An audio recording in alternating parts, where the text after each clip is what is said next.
We still over. Okay. Let's begin. So last week we covered the positivity axioms, right? Yeah. I did some more proofs with those, and then at the end of class, because we had some extra time, I briefly introduced what we mean by an inductive set. And so we'll start with the definition of an inductive set again, and then we'll continue from there. So, definition of an inductive set. A set S is inductive, provided that, first off, the element 1 is in S. Okay? And then second, if there is some number k in S, then k plus 1 is in S. You with me so far? Alright, so here's some examples of inductive sets. Incrementing by 1/2 from negative infinity to positive infinity, starting on a multiple of 1/2. Right? This is an inductive set. 1's in the set, and any number you pick, if you add 1 to it, that number is also in this set. Yeah. Does that make sense? There's no number in the set that you can add 1 to and get a number that's not in the set. Let's look at another example. The integers. The integers are inductive set. Take any integer, add 1, and you get another integer. And 1 is an integer. Therefore, the integers are an inductive set. Here's another inductive set that might seem a little bit more weird. All the real numbers from 0 onward. Take every real number greater than or equal to 0. If you take one of those numbers, well, first off, is 1 in this set? No. Yes. Yes. 1 is a real number greater than or equal to 0. And then, if I take a real number greater than or equal to 0 and add 1 to it, do I get a number greater than or equal to 0? Yeah. Okay. Similarly, we could have started that at 1 and gone from there. You with me? No. So these are all inductive sets. We view them as subsets of R. These are all inductive subsets of R. R being all real numbers, right? Yeah. With me? Okay, so now, you'll remember our first class, I kind of want to give you intuition for what naturals were, what integers were, what rationals were, so that we can then start talking about the reals and you have intuition for what we were talking about.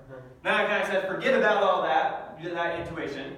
We're going to start with the reals, and we're going to use the reals to define the naturals, the integers, and the rationals. Remember that? Yeah. Alright, we're now going to define the naturals and numbers. Now you have intuition for what the natural numbers are. 1, 2, 3, This is 4. how calculus starts. This is how the textbook we are using starts. Real analysis typically starts with either the axioms on the real numbers and going from there, or you start out with the natural numbers and use naturals to construct the integers, use the integers to construct the rationals, use the rationals to construct the reals. There's 2 approaches to it. We're doing the latter because it's quicker. Alright, so here is our definition of the natural numbers.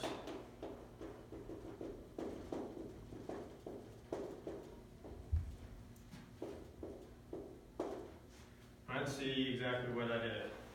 N is the intersection of all inductive subsets of R.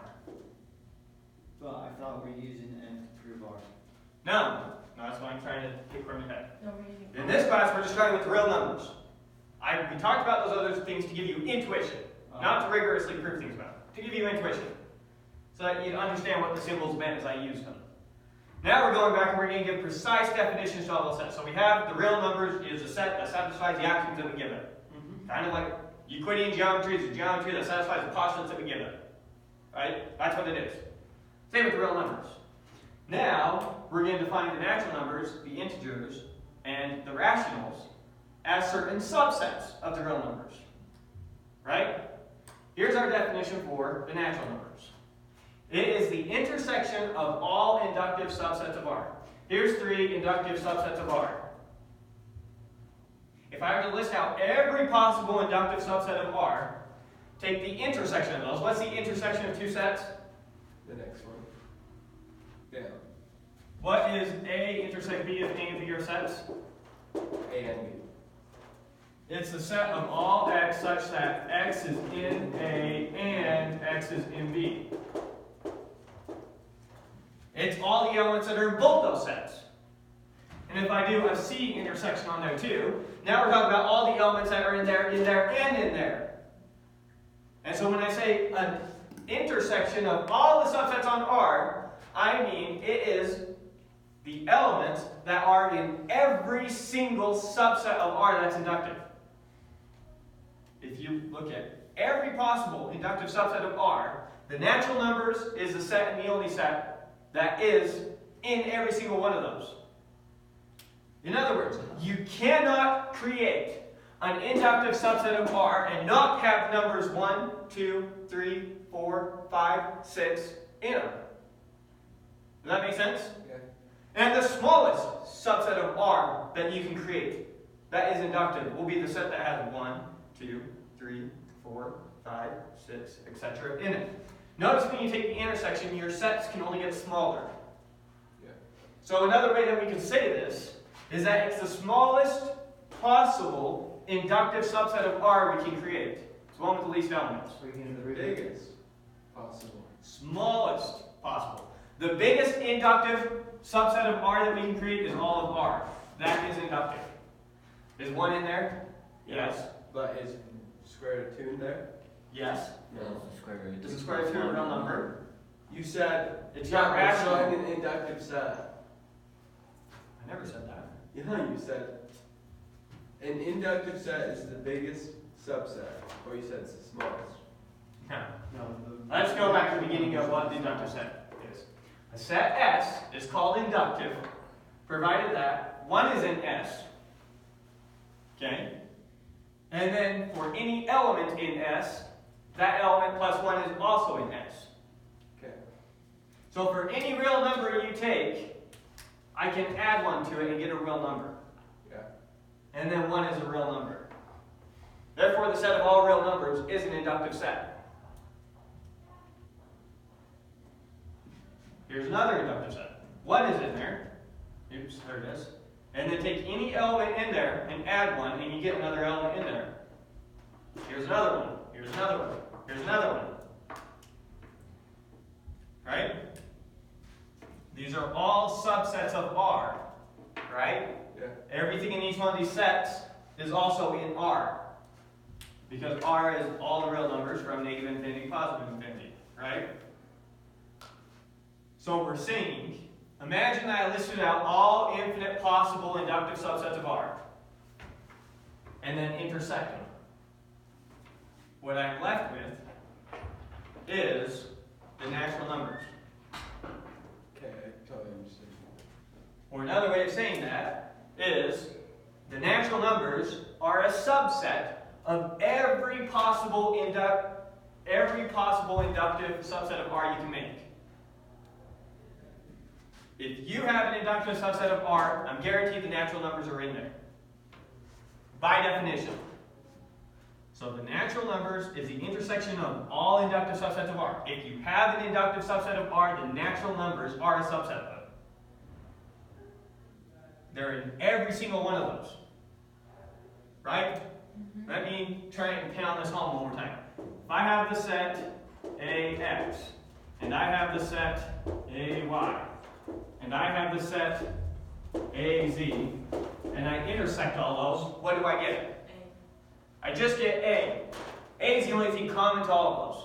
So I'm saying if I were to list out all the possible subsets of R that are inductive, the natural numbers would be in every single one of those sets. I'd have the number 1, 2, 3, 4, 5, 6, But 7. they wouldn't all be in common. Or you wouldn't get the natural number out of the intersection. Pick any of these and intersect them. Or intersect all of these. I'm still going to have the numbers 1, 2, 3, 4, 5. 1 is going to be in all these sets, and any inductive subset that you can think of. 2 is going to be in all these sets, and any inductive subset that you can think of. Wait. Right, the natural numbers are 1, 2, 3, 4, 5. Okay. Right? Remember the way that I motivated this last time. I says, imagine that you're trying to figure out every possible thing in S. And all I tell you is that 1 is in S, and that if k is in S, k plus 1 is in S. Yeah. And I said, then what do you know for sure is in S? And you told me 1, 2, 3, 4, 5. So if you have an inductive set, then you are guaranteed to have those elements in there. Right. So every single inductive subset of R has those elements in there. Take the intersection of every possible inductive subset of R, and you're just left with the natural numbers. Do you feel like you understand this definition? Yeah. Am I pushing this way too hard? Like, this is obvious. Why am I spending so much time on it? We're good. You're good? Yeah. Ready to continue? Alright. So, now let's prove that the natural numbers themselves are inductive. Notice we don't know that they're inductive yet. All we know is that every inductive subset has these elements in it. We'll prove that they're inductive, which isn't difficult. Alright. Proof N is an inductive set. And we need to use this definition to prove that's inductive. So first off, is 1 in N? Yes. Well, remember, N is the intersection of all possible inductive subsets of R. Is 1 required to be in all possible inductive subsets of R? Yes. Then 1 is in N.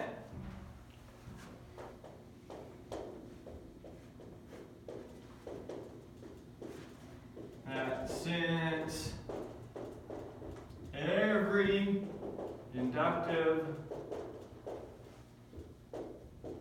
subset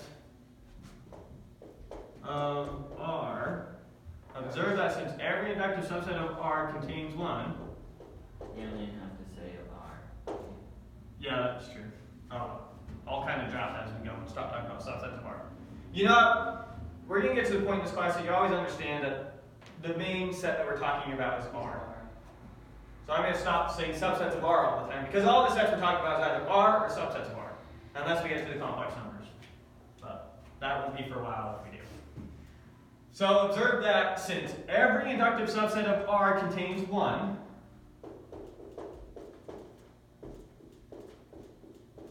remember, we're defining the natural numbers to be the set of elements that's in every possible inductive set of that's in every possible inductive set, right? Right. It's the intersection of all inductive sets. Take the intersection of those. Take the elements that are in every single one of those sets. That's the numbers that are in the natural numbers. What is Z?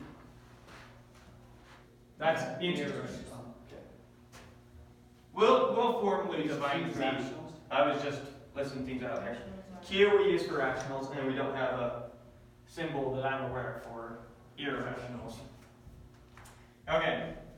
Now we have to prove that there exists a number where k plus 1 is S. So 2. Well, you've got a number. Let k be any number in N. Let 1 equal k. No. What do we need to show? First we need to show that 1 is in N. We got that. Now we need to show that if k is in N, then k plus 1 is in N. How do you show that? Let's using its definition. So let k in N, comma, and observe that since k is in N, what does that mean? 1 can be k. Then k is in every inductive set. Remember, N is the set of things that are in every possible inductive set. So if some number is in N, that means it's in every single inductive set that you have. Right. And if k is in an inductive set, then k plus 1 has to be in that set. That's what it means for the set to be inductive. If an element is an inductive set, that element plus 1 is in the inductive set. So we said, look, take k and n. That means it's in every single inductive set. Right? Which means that k plus 1 is in every single inductive set. Which means that k plus 1 is in n. You see big picture? Yeah. It was kind of self-explanatory as soon as you got one and then. Yeah, it's just once you make the click, it clicks. But until you make the click, it's just hard. So make sure it makes the click, because once you understand, it is easy. You just gotta make the click. We clicking? Still thinking about Betsy? She'll be okay. Oh, I need Yeah. Alright. Since k is in every inductive set, comma, so is k plus 1. Therefore, k plus 1 is in n. Sorry, my handwriting's terrible. And so, n is inductive. And you just squish it in there. Any questions about that? Anything that doesn't make sense? Oh. You got both your definitions down, or both your. Because I'm not going to put up the lecture until you guys do your next test, and this is the first question on your next test. Until we do the test. Yeah, so I'm going to wait a week to put up the lecture, because you're going to have to prove this. Just kidding, but make sure you understand I was it. gonna say easy.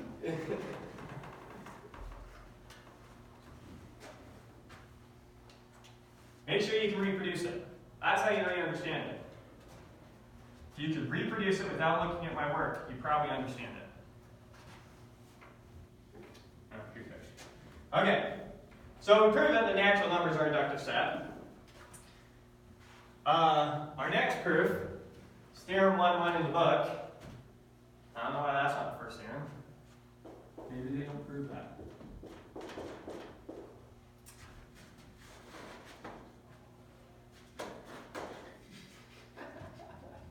Well, that worked. Okay. Let's see. If A is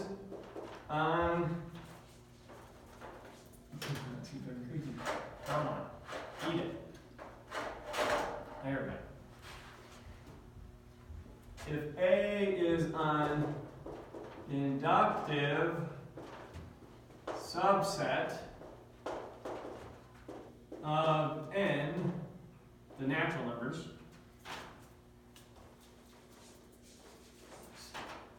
inductive subset of n, comma, then A equals n. Yeah, because all of n is an inductive set. Right. The natural numbers are in every single inductive set. If A is an inductive set, then n is a subset of A. And then if A is a subset of n, A is a subset of n. And if A is a subset of n and n is a subset of A, then perfect. So let's write it out. 1. Observe that A is a subset of n, right? Subset of natural numbers. 2. Since A is inductive, n is a subset of A. By definition, n is an inductive set. Oh no. N is the intersection of all inductive subsets of R, which means the elements of n are in every single inductive set, which means n is a subset of every single inductive set. If A is an inductive set, n is automatically a subset of it. But A is an inductive set of R, of n, not R. Yeah, but A is an N inductive equals- subset of N is a subset of R. If A is a subset of B is a subset of C, is A a subset of C? Yes. Okay. Good? Guess we could have shown that. You're essentially Subset is saying transitive. N is a subset of N. We had it covered. A is a subset of N, N is a subset of A. Therefore, A equals N. We thought we covered transitive, reflexive, irreflexive. Yeah, I don't know how we're getting. That's repeating a lot of stuff from other courses, like discrete math. So, we're just going to take for granted that, you know, certain things are transitive. Yeah. Yeah. Can't prove everything, never going to use. You gotta pick what pertains to the analysis of the real numbers and what doesn't. Anyways. So we're done. Therefore, A equals N. How big is your discrete math class? 3 people. Started out 9. They left. That's Where- good. Big isolated. I don't know. I don't know my students. You know how long it took me to learn our discrete math students? No. Levi. Oh, is he the Dodge Shader kid? Yeah. He's going in. Wonder what they left to. 5 of them went to physics. Physics got moved to Tuesday afternoon. Yeah, that's because Brother Henry was like, make sure that class is filled. He said that to Colin. Well, I also told them it was by far the hardest class that they were going to take in their life, or that they had taken so far, Why? and that it was going to require 6 hours of homework a week if they were going to keep up in the class. Why? Because it's true. It's up. Discrete math is a 3,000 level math course, meaning you're expected to take it in your 3rd year of college. Mark's getting a computer science degree. He's not going to take discrete math until his 3rd year of college, most likely. Okay, but James, where you spend 6 hours of homework? I was nicer to them than I'm going to be to my next class. I didn't require as much homework from them. I spent a lot of time in class going over homework problems with them. And I spent a lot of time in class going over past proofs that we did. So we didn't cover the material that I wanted to cover. I was too nice to them with tests, pushing them back so they could learn the material. So what happens when they just flunk the class? I gave fair warning this time. See, with James's class, I had a little bit of mercy because I didn't make it clear at the beginning of the class how difficult that this was going to be. And so I was really lenient. It is difficult. The thing, you have to prove things, and proving is a lot different than using a formula to solve things. So, like, tough luck if you can't figure it out. Now, in this class, you don't have that same problem because I'm letting you go home and figure out problems. But imagine that you had those 4 problems in an hour to solve them. Would you have been able to get through them all? Right after class, yeah. No, next week, you show up for a test. I give you the test. Probably not. So that's the kind of thing that I'm expecting them to do. Now in this class I'm a lot nicer because we have a lot more material to get through and because this is a lot more experimental. So what This kind class of getting level my class card. is this class? Huh? What level of is this class? 3,000 or 4,000. Good. Real analysis is considered by many to be one of the most difficult fields of mathematics to get into. Which is another reason I'm being so nice to you. Right? I'm basically just making you try and get through the homework that you're required to You do. tell James it's hard. I told you. You'll be fine. If you keep trying, if you keep spending a good amount of time working on problems, you'll figure it out. And flunk all my other classes. You got through bolt, trig, and discrete math last year, didn't you? Yeah, by your grace. Well, I didn't give you any points that you didn't earn. I did? Yeah, I feel like you did. I don't know where then. Like, you think I just gave you bonus points on the test? No, I think you're just really generous when grading my tests. Graded. I don't know whose test I'm grading when I grade a test. In discrete, in that class, in trig. In discrete math I do. But trig I didn't. Okay, So, then maybe not. I intentionally randomly grade the problems, doing one problem at a time so I don't know who the student is. But in discrete math I have to know who the student is because different kids think different ways, and I need to follow their line of thinking. I wish I could do it anonymously. It's just too hard. Anyways, continuing. Okay, so we got that. So now we come to the concept called mathematical induction. Mathematical induction, we already showed you a little bit last time of what we mean by mathematical induction. But it's such a useful way of proving that we give it a special kind of name and we do special proofs using the properties of inductive sets. So here's the way mathematical induction works. Same thing we went over last time, but we'll go over it one more time. For all n and n, for all natural numbers, let S of n, this is supposed to be parentheses, let S of n be some mathematical statement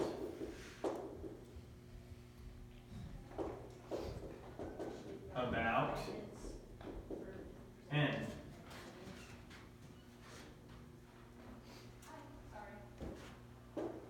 Suppose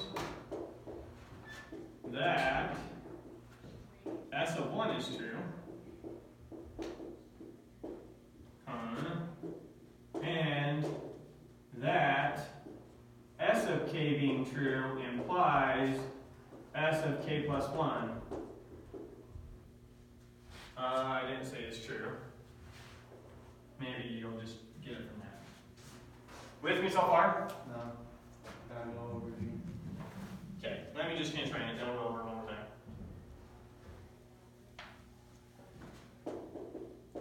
Then S of n is true for all n and n. Alright.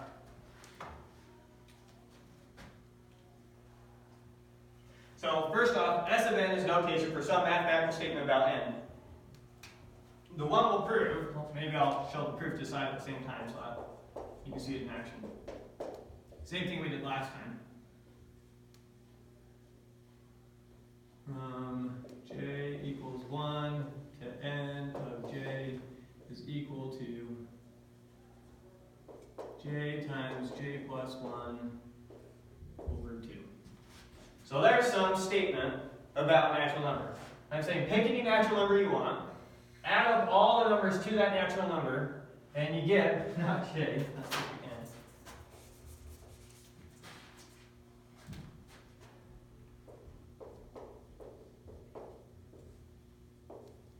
And you'll get that number.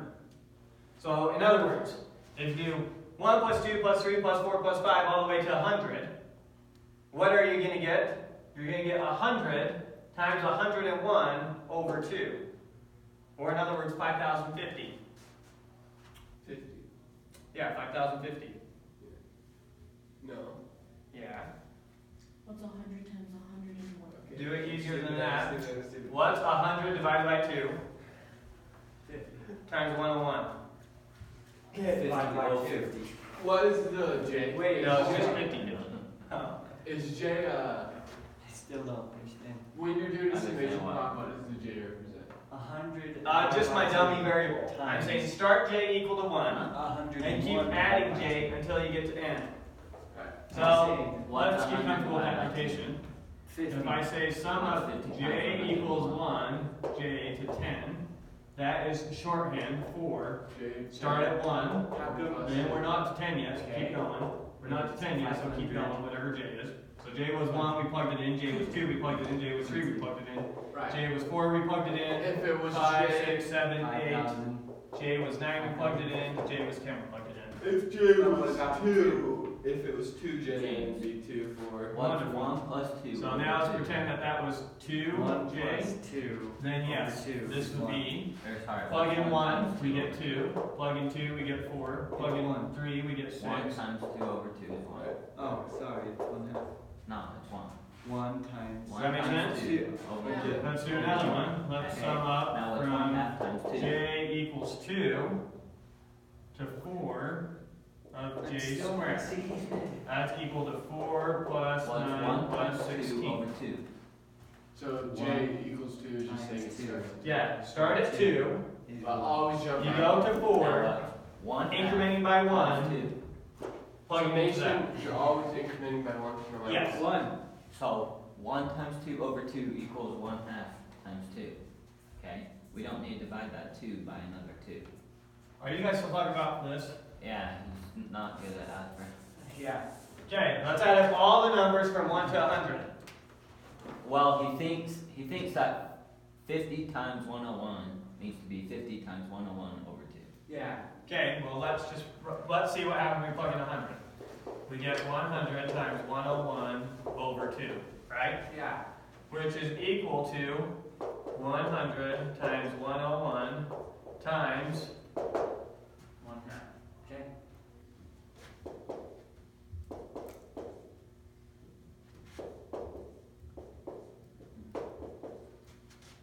Okay.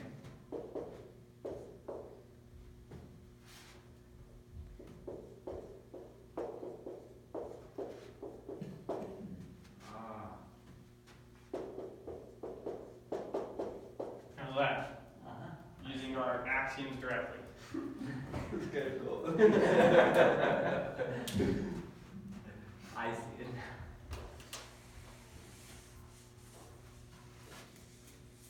Algebra. So we can be smart. We can be sensitive. Alright. So that's what Sn represents. It represents some mathematical statement like this about some natural number n. Okay? So there's some mathematical statement. This may or may not be true. Okay. We happen to know it's true, but it may or may not be true.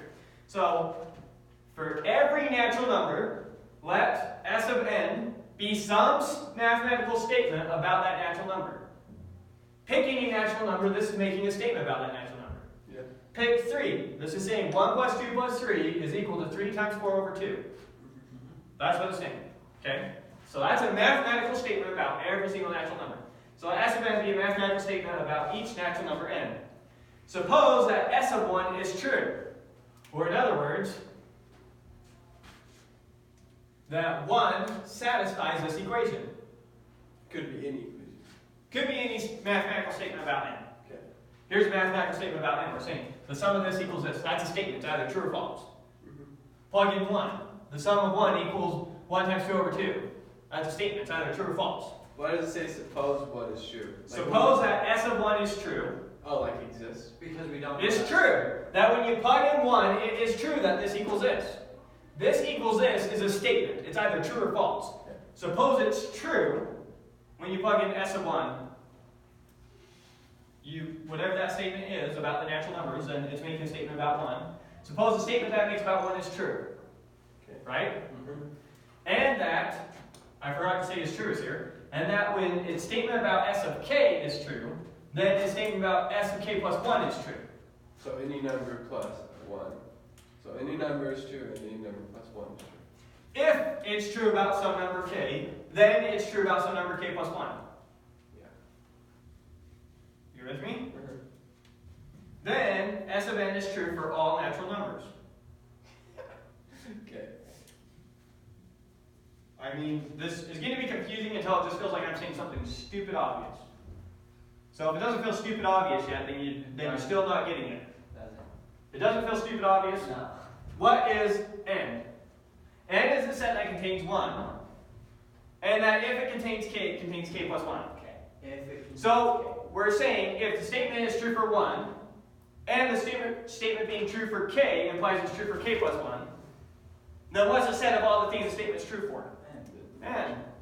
Does it start to feel stupid obvious now? I mean, there's a reason we're writing it out, because it doesn't feel stupid obvious until it does. It's going to feel confusing until it just clicks. Right? If I tell you, okay, try and figure out what set the statement is true for. I'll tell you some stuff about what the statement is true for. You try and figure out the set of everything it's true for. I tell you the statement is true for 1, and I tell you if it's true for k, then it's true for k plus 1. What's the statement true for? All natural numbers. 1, 2, 3, 4, 5, all the natural numbers. That's what this is saying. That's all it's saying. Does that make sense? Stupid obvious? Yeah. Why did I even write it? That's a good question. Oh my goodness. Well, I like wasting your time. Or I just want to see how many ends I can put there to confuse you. I'm going to give you the same information over and over again just to see if I can confuse you. Alright, so let's prove that this is true. So,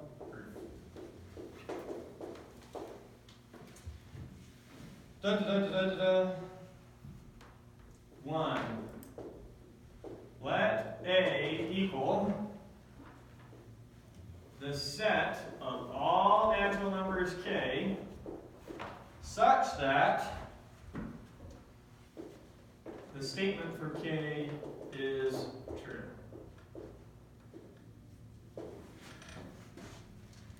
So A is a set of all the natural numbers that when you plug in for S you get a true statement.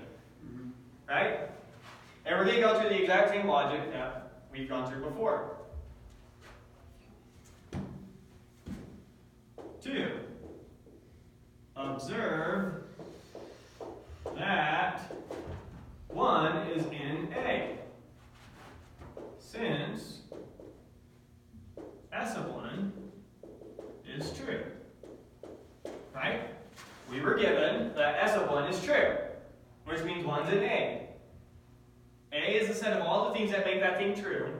We know that S of 1 is true, so we know that 1 is in A. Okay. Wait. Are we completely outside of this mathematical induction now?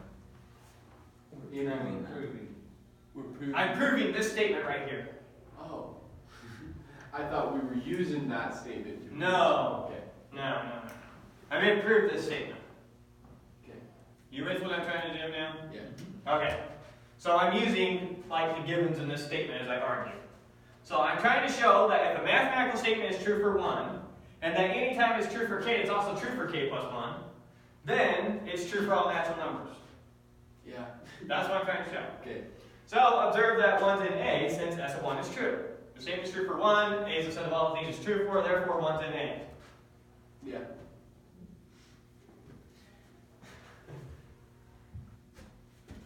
I don't even know how else to say this.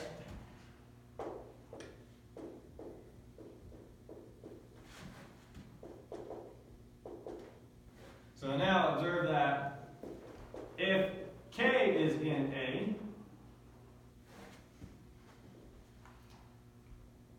if k is in A, then what does that mean? S of k is true. Right? That's what it means to be in 1A. And we know that if S of k is true, then S of k plus 1 is true. So S of k plus 1 is in A. Which implies K plus 1 is in A. k plus 1 is in A.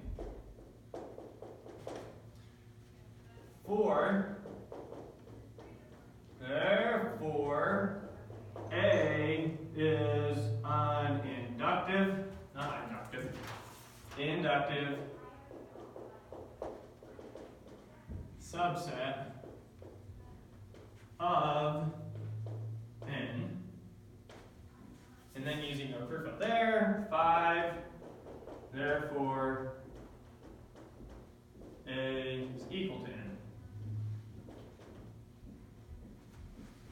How did I know that A was a subset of N? So I proved A was inductive, but how did I know that A was a subset of N? Every inductive set is a subset of N. No. N is a subset of every inductive set. Right. Not every inductive set is a subset of N. What was The your- real numbers is not a subset of N. The real numbers is an inductive set. What was your question? The real numbers is not an inductive set. I thought we went over this. The real number. Okay, well, that's a good thing we're going over this again. Is 1 in the real numbers? Yes. If k is in the real numbers, is k plus 1 in the real numbers? Yes. Then the real numbers are an inductive Now guess set. what's in the real numbers? What? Square root 2. Guess what's not an inductive? Is the square root of 2 plus 1 a real number? No. It's not? No. What is not. it? Obviously it's a real number.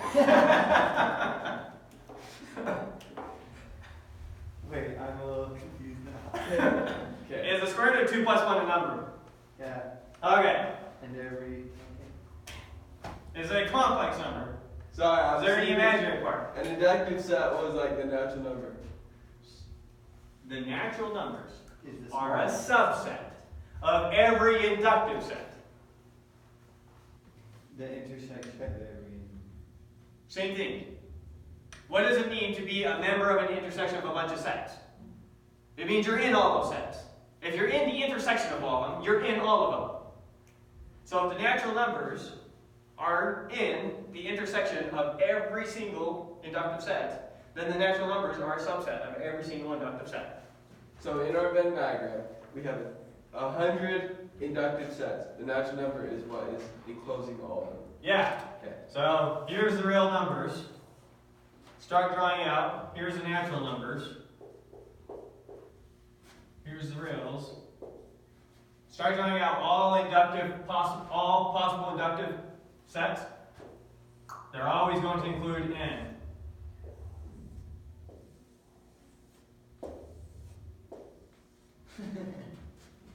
Okay, gotcha.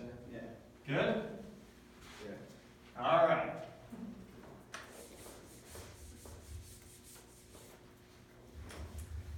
So coming back to this. So first thing we showed is that A was inductive, Yeah. which means that n is a subset of A. Yes. How do you know? And then we also know that A is a subset of n. How do we know that? Oh, what did I do? We know that because Because of that. n is the inductive Not set. this. Fine. We're using this in the last line. We're using the fact that A is a subset of n in this proof. So how do I know that A is a subset of n? Is that an equal sign or a subset sign? Where? At the bottom. Here? Yeah. That's A equals n. Because we're using this theorem. Right. We're saying since A is an inductive subset of n, And then. then A is equal to n, which is what this says. But How? all I showed is that A was an inductive set. How did I show that A was an inductive subset of n? How do I know in this proof that A is a subset of n? I'll give you a hint. You don't have to look anywhere outside the proof. So you don't need to look at all these theorems. You don't- Because Because every A A contains one K and then K plus one. Right? that makes an inductive set, but How do I know that A is a subset of n?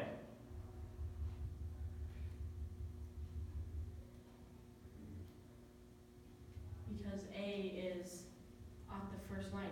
Off the first line, let A be the set of all the elements of n where S of k is true. Every element of A comes from n.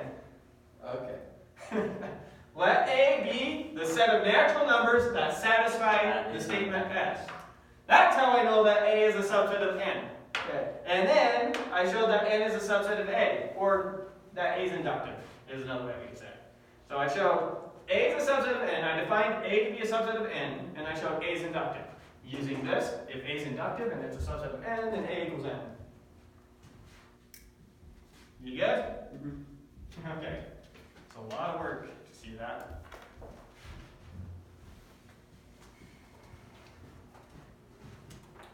Alright, so you understand that proof. Now let's use proof by induction.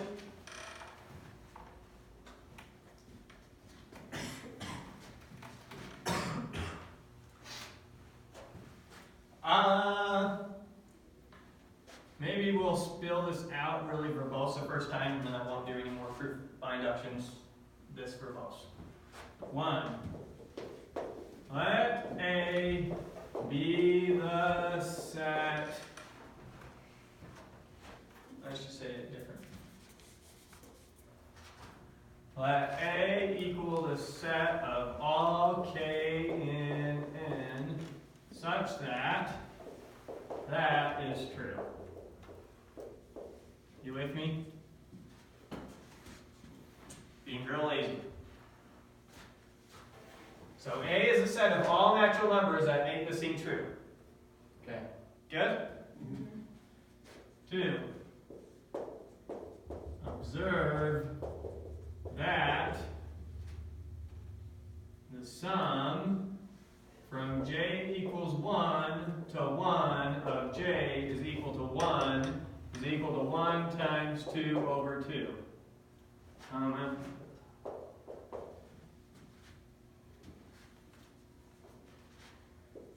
And so 1 is in A. Okay. Good? Yeah. 3. Assume K is in A. Okay. Now remember how we do this, because you're probably going to get confused by this over and over again. When we're trying to show that a set is inductive, first we need to show that 1 is in the set, and then we need to show that if K is in the set, then K plus 1 is in the set. Remember how you show an if-then statement. You assume the condition and show it leads to the conclusion. So I assume K is in 1 and show that means K plus 1 is in, what did I say? You had Assume one. K is in A and show that implies K plus 1 is in A. Right. Does that make sense? Yeah. So I show every if-then statement. Okay. You assume the condition and you show it implies the conclusion. Okay. But So- that doesn't make it true. That is how you prove an if-then statement true. You- I said prove, going back to thinking about integers. I said an even plus an even is even. How do you start that? You say let x and y be even integers. You assume that you have two even integers. Then you add them together and you get an even integer. You just show that if you have two evens, then their sum is even. You show that if k is in S, then k plus 1 is in S. I get confused when you say I know. if. I know. I get confused when you say if. It's guaranteed it is.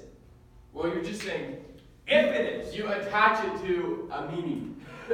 Well, if k is in S, then k plus 1 is in S is what we need to show. For every And we need to show that 1 is in S. Right? Yeah. Then combining these two is where you get all your information. We know that 1 is in S, therefore 2 is in S.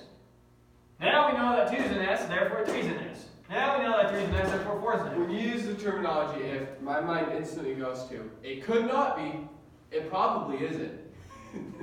But in the strange case that it is. It probably isn't true that if k is in S and k plus 1 is in S. That probably isn't true. We need to show it is true.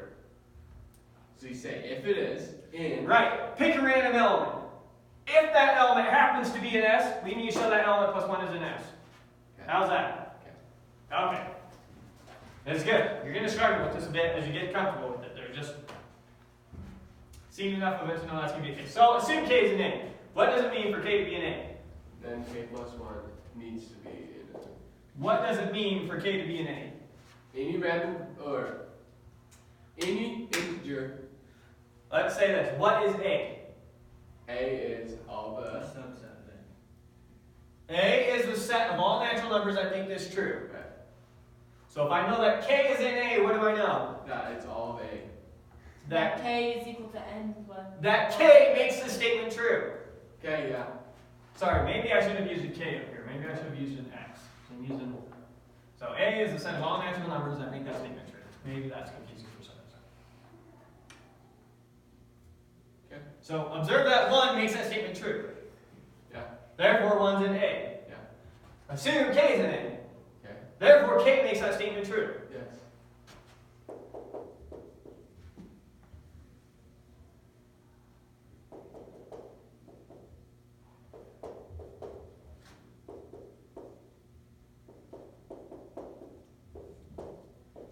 Right? That's what it means for k to be an A. Now we're trying to show that k plus 1 is an A. Side note, where we're trying to get. We're trying to show that k plus 1 is in A. How are we going to show that k plus 1 is in A? What does that mean showing? By That means showing K that is true. the sum from k plus 1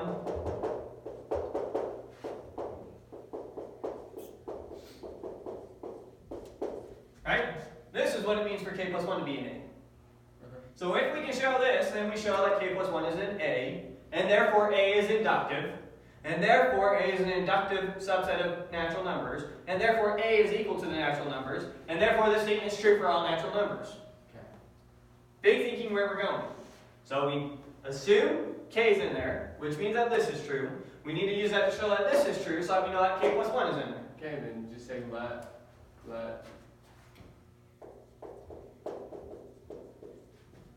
Add k plus 1 to both sides of that. Maybe that's students. Let me really spell it out to make sure you're understanding the notation.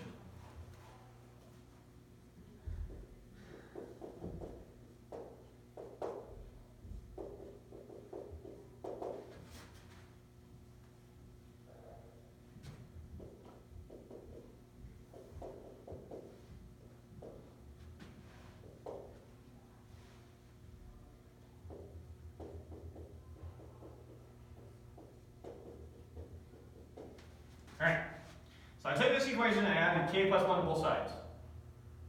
Okay? So first off, if I take the sum of 1 plus 2 plus 3 plus 4 plus 5 all the way up to k, and I add k plus 1, then that's the same thing as 1 plus 2 plus 3 plus 4 plus 5 all the way up to k plus 1. You see how this and this are the same thing? Okay, that's what I was worried you might not get. And then on the other side, I just added k plus 1. Good? Explain that again. This one? Yeah. Here, let's do a physical example. I thought when you do summation, you go the bottom number to the top number. Just logic to it rather than anything else. What does that equal? 1 plus 2 plus 3 all the way to 9. Okay. So now if I plus 10 to it,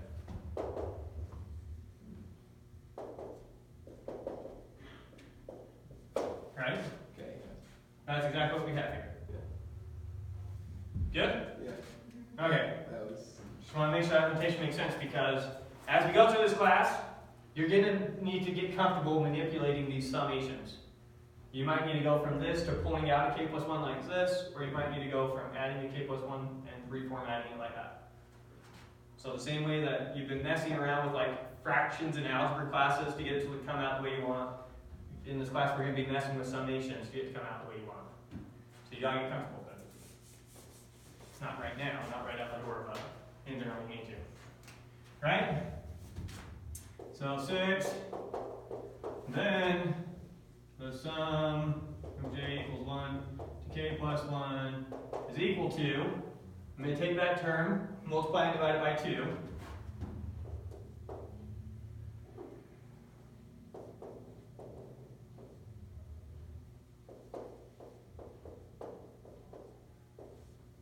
Good with that? Multiply and divide this term by 2, so that it has a common denominator. Factor out a k plus 1.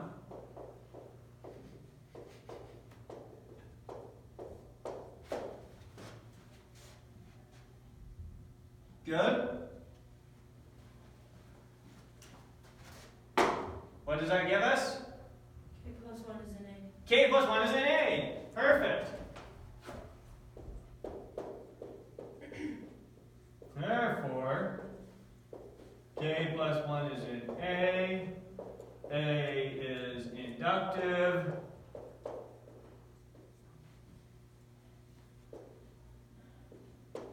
And so A is equal to N. That's good enough. Kind of rushed it there at the end, but So we just proved that that entails for all the natural numbers that statement is true. yeah, maybe we can have one more line. 8. Therefore, the sum from j equals 1 to n of j is equal to n times n plus 1 or 2. Therefore, that statement is true for all n in n. Pick any natural number you want, that statement is true. Therefore, the sum of this equals that for all natural numbers, which is what we were trying to show. That's shorthand for what this is typically saying. When we say prove that this is the case, we mean prove that this is the case for all natural numbers. Yeah. Because don't you always jump in increments of 1? Huh? You jump in increments of 1 anyway. could have written it like that to make it better. And your book probably took time to specify for all natural numbers. Oh, I even specified. I just didn't write it up there. Okay, so that's a proof by induction. Your next homework is going to be basically just these, over and over again. Proof by induction. Yeah. Okay, zoom in. At least those are going to be the easy problems. Then you got some hard ones. Let's do it some more. Huh? Let's do some more. We don't have time to do some more. We got to keep moving with material. That's the only proof by induction we'll do. I don't know. Actually, I can just do All I know is now we're ready to define the integers. So, we talked about the natural numbers, we showed some nice things about the natural numbers, where they're really useful, very useful in proof by induction. Now we need to find the integers. You could probably come close to guessing what the definition of the integers is. It's a subset that it does all the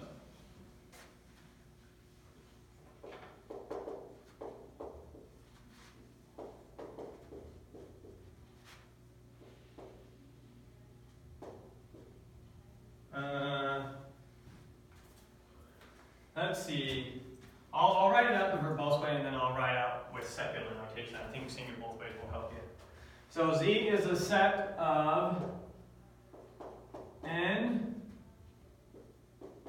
all the negatives of n. and zero. Perfect.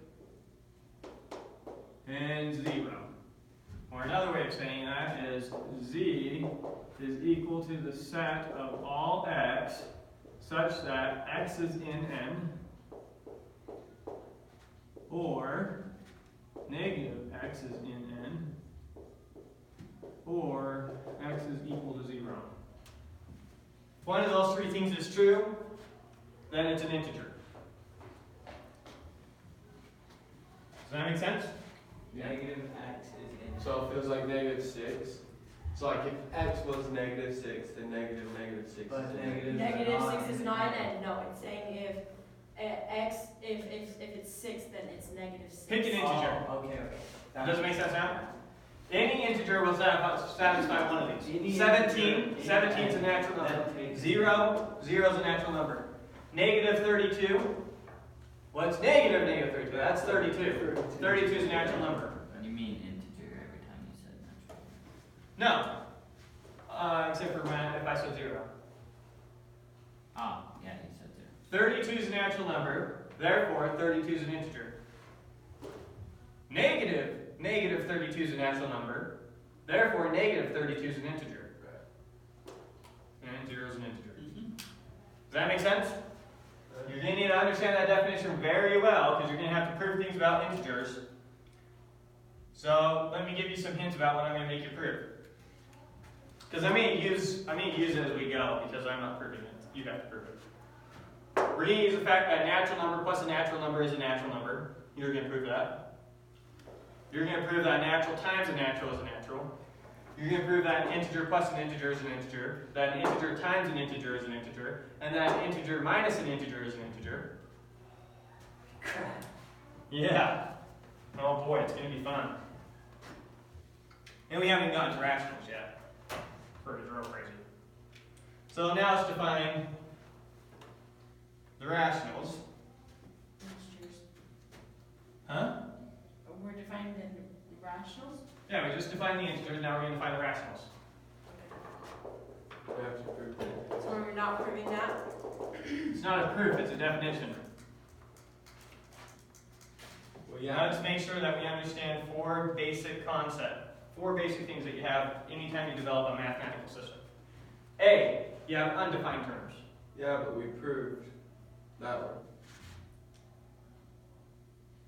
We didn't prove that n is the intersection of all inductive subsets of R. That was its definition. We proved that if n is this, then n is this. If n is this, I guess that's how I This is a definition. So four basic concepts you need to understand and what they are. You have what are called undefined terms. One of our undefined terms in this class is positive. We have no definition for what positive means. We have axioms that give meaning to undefined terms like positive. We have the positivity axioms. There's no definition for it. Then we have definitions. Definitions are ways of writing the information that we already have in a shorter way. Rather than having to ever write the set of all x where x is a natural or negative x is a natural or x equals 0, I can now just use a symbol. Right. It's a definition. And then we have axioms, which are assumptions that we make. And then we have theorems, which are what we show if our axioms are true and if these definitions mean these things, then what else is true? Does that make sense? Yeah. So it doesn't make sense to prove a definition. I mean, if you look up a word in the dictionary, and it says, this word means blah, blah, blah, blah, blah, and you say, prove it. What do you mean? This is a definition. How do you prove that's the definition of that word? Okay. It's the way you use the word. Okay. So, rationals. So, the rationals Q is the set of quotients. Quotients? Is that right? Call it right.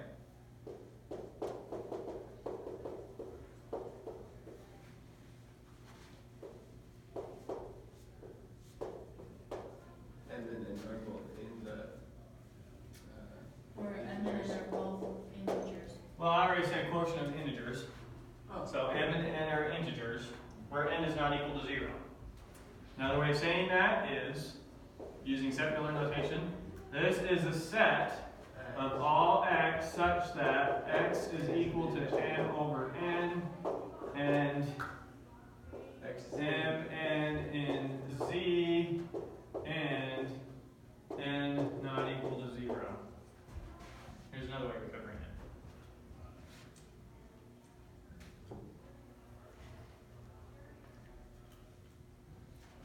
Good?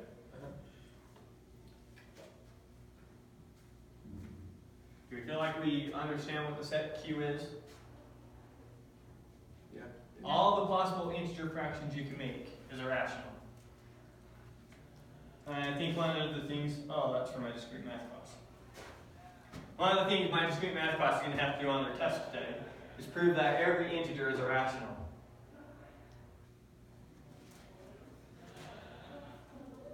Wouldn't that be easy? Thought that was going to be you guys. Maybe, maybe not. We'll see. Okay. And then once again, I don't think I make you prove that rational plus irrational is irrational, or rational minus irrational is irrational, rational times irrational is irrational. So my question is pi in this? Because Pi is not rational. But isn't pi a fraction? No. No. You cannot represent pi as a fraction. If you could, it would be rational. Not only is pi not rational, pi is what we call a transcendental number. It's not even algebraic. And, well, doesn't matter. No, it's not rational. And the square root of 2 isn't rational. That's one that you've heard a lot, and that's one that we're going to prove. But before we do that, we need to build some groundwork. But before we do that, I want to have a quick side conversation. Why aren't the rationals enough to do calculus? The rationals satisfy all the field axioms. Pick any rational number. It has a multiplicative inverse. Irrational plus irrational is irrational. You can add them in anywhere you want. You can multiply them in anywhere you want. Once we've got the rationals, they satisfy all the field axioms. Because we need pi because we're doing circles.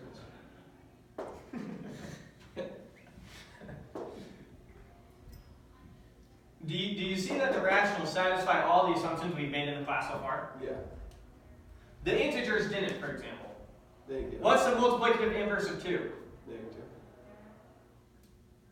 What's the multiplicative inverse of 2? 1/2. Is 1/2 an integer? No. No.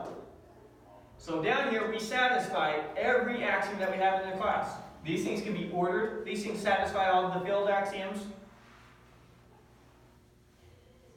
And so we must not have, we still don't have the real numbers, we know that. So there's one more axiom that we need to go from the rationals to the reals. And it took a long time for mathematicians to formally state exactly what this thing was that we needed. And why do we need it? Well, let's look at a simple function that we might be interested in looking at in this class. What about sine and? Those aren't numbers, those are functions. Oops, not that. X squared minus 2 equals 0. So we know that this function is sometimes positive and sometimes negative, right? Plug in 0 for x, we get negative 2.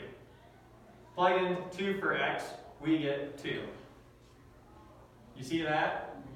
So it goes from positive to negative, or from negative to positive, or positive to negative, as it goes. So the question is then, where does this cross? Where is this 0? And that's 0 at the square root of 2.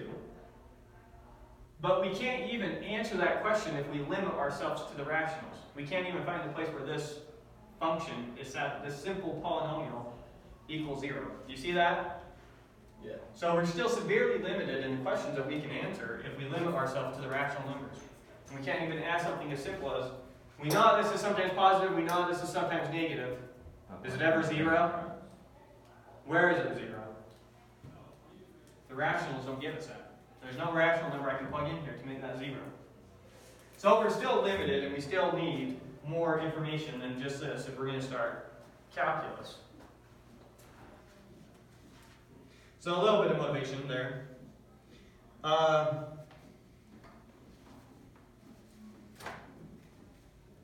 We'll finish this discussion and we'll go on break while I erase and fill the way it works. Are we going to finish our lecture today? I don't know. All right. So now we're gonna go over some basic stuff that we're gonna need. Actually, we kind of already covered this, so maybe I'll just go over it really briefly.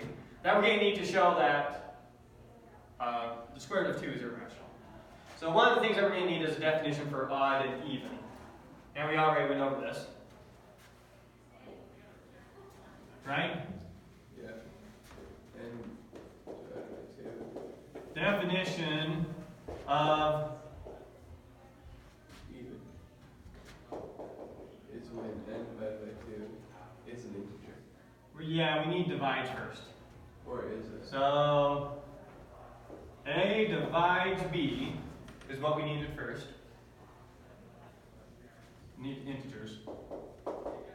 Let A be integers. These all even, divides, and odd are for talking about integers. So let A and B be integers.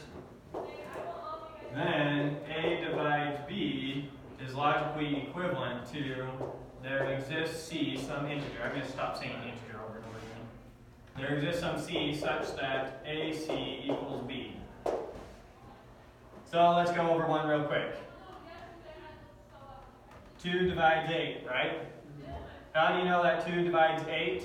Because there exists some integer, namely 4, such that 2 times 4 equals 8. What about 99? Does anything divide 99? 3. 9, 3, yeah, there's a few of them. How do you know that 9 divides 99? I was thinking too. Because 9 times 111 is 9 times 11. 9 times 11 is 99.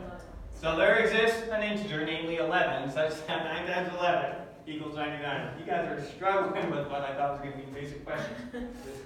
Alright, you feel like you understand this definition? Yeah. Okay. Next definition, we'll do even and then odd.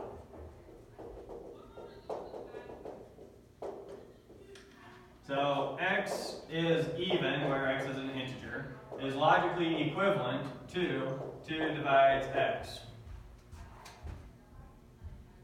Right? And the answer is yes.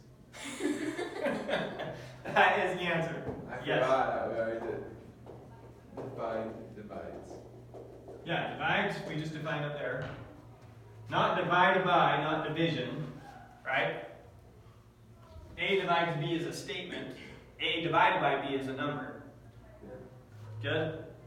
Yeah. Alright, so definition. X is odd. is logically equivalent to x is equal to 2a plus 1 for some a and z. Sorry, I just said there was this a. So if I can write x equals 2 times an integer plus 1, then x is odd. Good? Okay. So now we do some basic proofs. Why does it need to be 2 times an integer? Why can't it just be a plus 1? What's 7 plus 1? Okay. In short, another way that we can say x is even is there exists a such that x equals 2a. Right. So we're saying take an even and plus 1 and you're getting odd. Or every odd is one more than some even. A lot of ways to interpret that. Okay.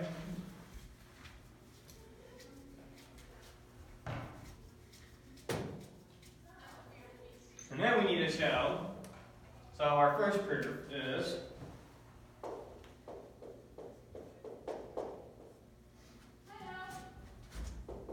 if a is an integer such that a squared is even. Oh, sugar. Can't do that one first.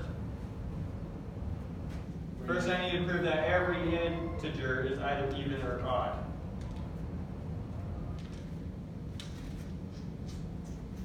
It's obvious. Is it? No, not 0. Oh, yeah. So, do you feel like I could erase these definitions of what divides, even, and odd are, and you'd be able to keep up with it? Yeah. Okay, then let's go on break and I'll start filling out the whiteboard to prepare for the next part. 0 isn't even and odd, but it's even. 0 is even. No, it's not. You're telling me that there is no a I can find such that 2 times a equals 0? There's no. What? 0.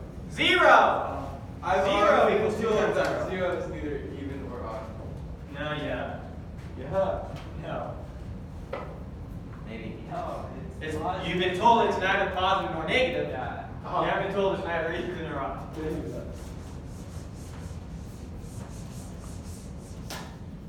Are you going to try and do discrete math? I don't want to commit. I don't want to think too much about this now. I don't want Edson to worry about not having to say something. Yeah. So you're just going to do it when you can, basically? Or are you just not going to worry about it at all?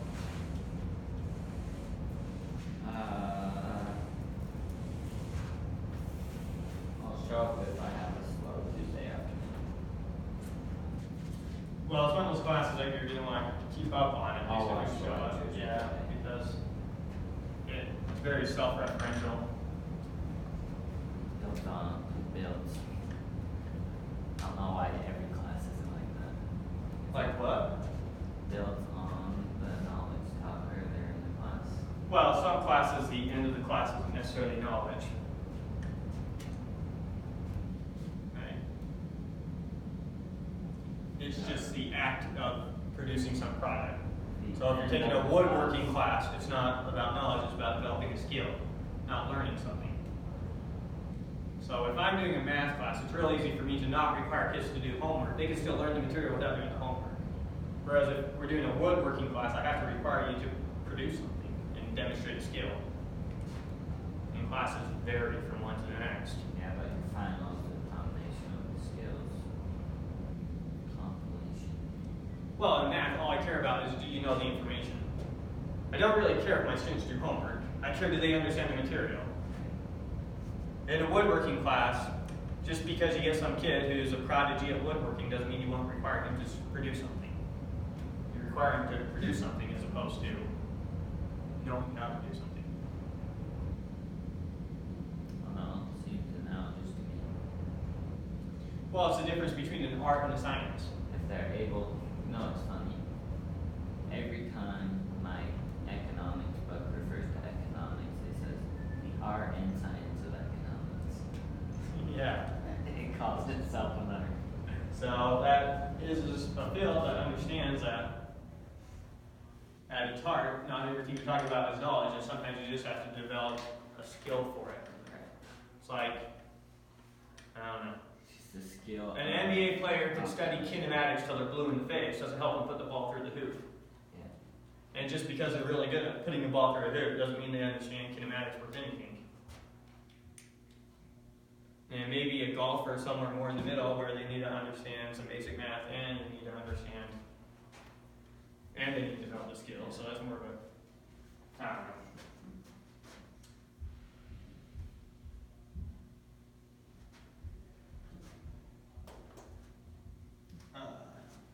Where planet golfers are all kinematics. Huh? The planet golfers are all understanding kinematics. Planet golfers? NASA. Oh. You're saying fling it around a rocket ship? Yeah, that's not a skill. It's not an art in any way. Or in a relatively small way it is.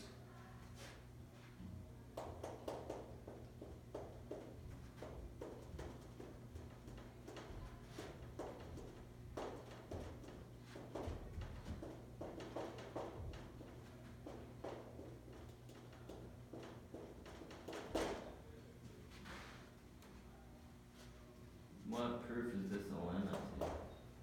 I would prove every integer, whether even or odd. And since integers are defined in terms of naturals, and they show that it's true for the naturals, and then show it's true for the integers. Oh, I was thinking lemma was the other one. No, that's conjecture. Corollary. Correlate. I always do that because of that C. Dude, and is this a class I need correct? No, that was my discrete math. My discrete math class, I kept saying, proof by counterexample is what we were talking about, where you disprove something by finding one case where it doesn't work. I kept saying proof by contradiction when I was talking in the class. I didn't realize that, so I went and watched the lecture. So I think I remember correct that.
Did I switch the order I was doing? Oh wait, your first one's odd, second one's even. If k is even or odd, then k plus 1 is odd or even, right? Oh, that's what you're saying. Yeah, it's not a bad order to observe.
since I was in school.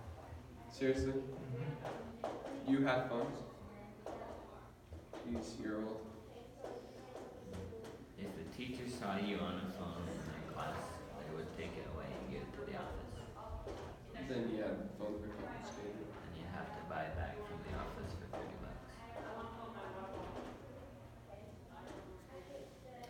Yeah, he upped the price to 60. And then he told us this year that he's not gonna give it back. If he takes your phone away, he's not giving it back. That's what he said. He said he'll auction it off. That's a good idea. Yeah, he needs $12,000. He wants to know Jake's secrets.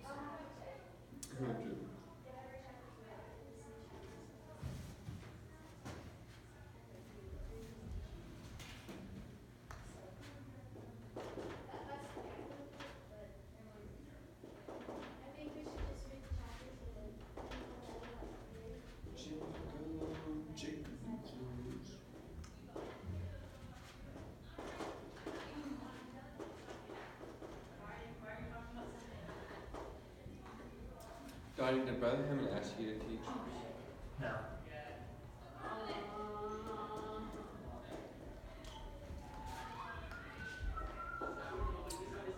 You had 5 people leave your discrete math for physics.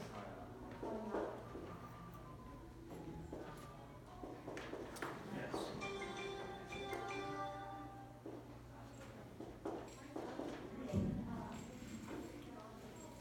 Did you have like a class of 9 last year? It was pretty big. Did you like or dislike that? I prefer smaller classes. Did you like the class? Did you like the people? Uh-huh. Did you enjoy teaching? Well, I do if I didn't enjoy it. That's not true. Huh? That's not true. Why else would I do it? You felt pressured into doing it. No one pressured me, no one asked me to, But I'm saying that could have happened. but it didn't.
You need to clarify that we're talking about integers.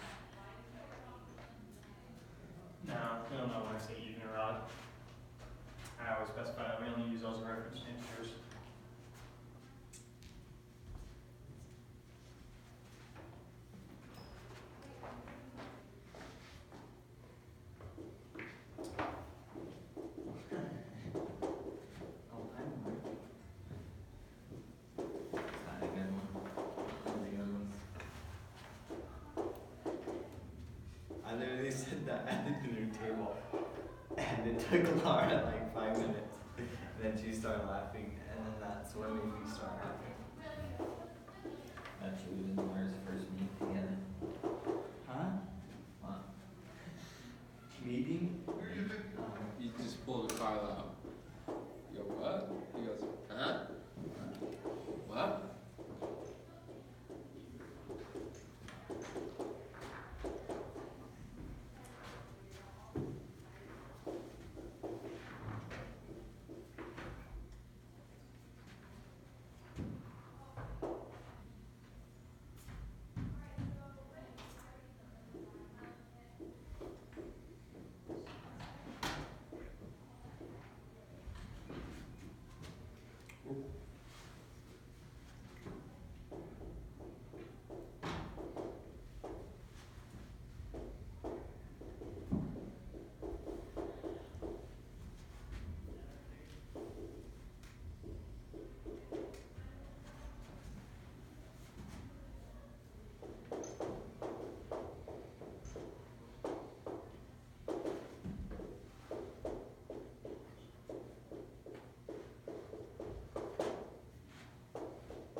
We ready to continue? Yeah. What are you looking for? A book. Did I do this? Great.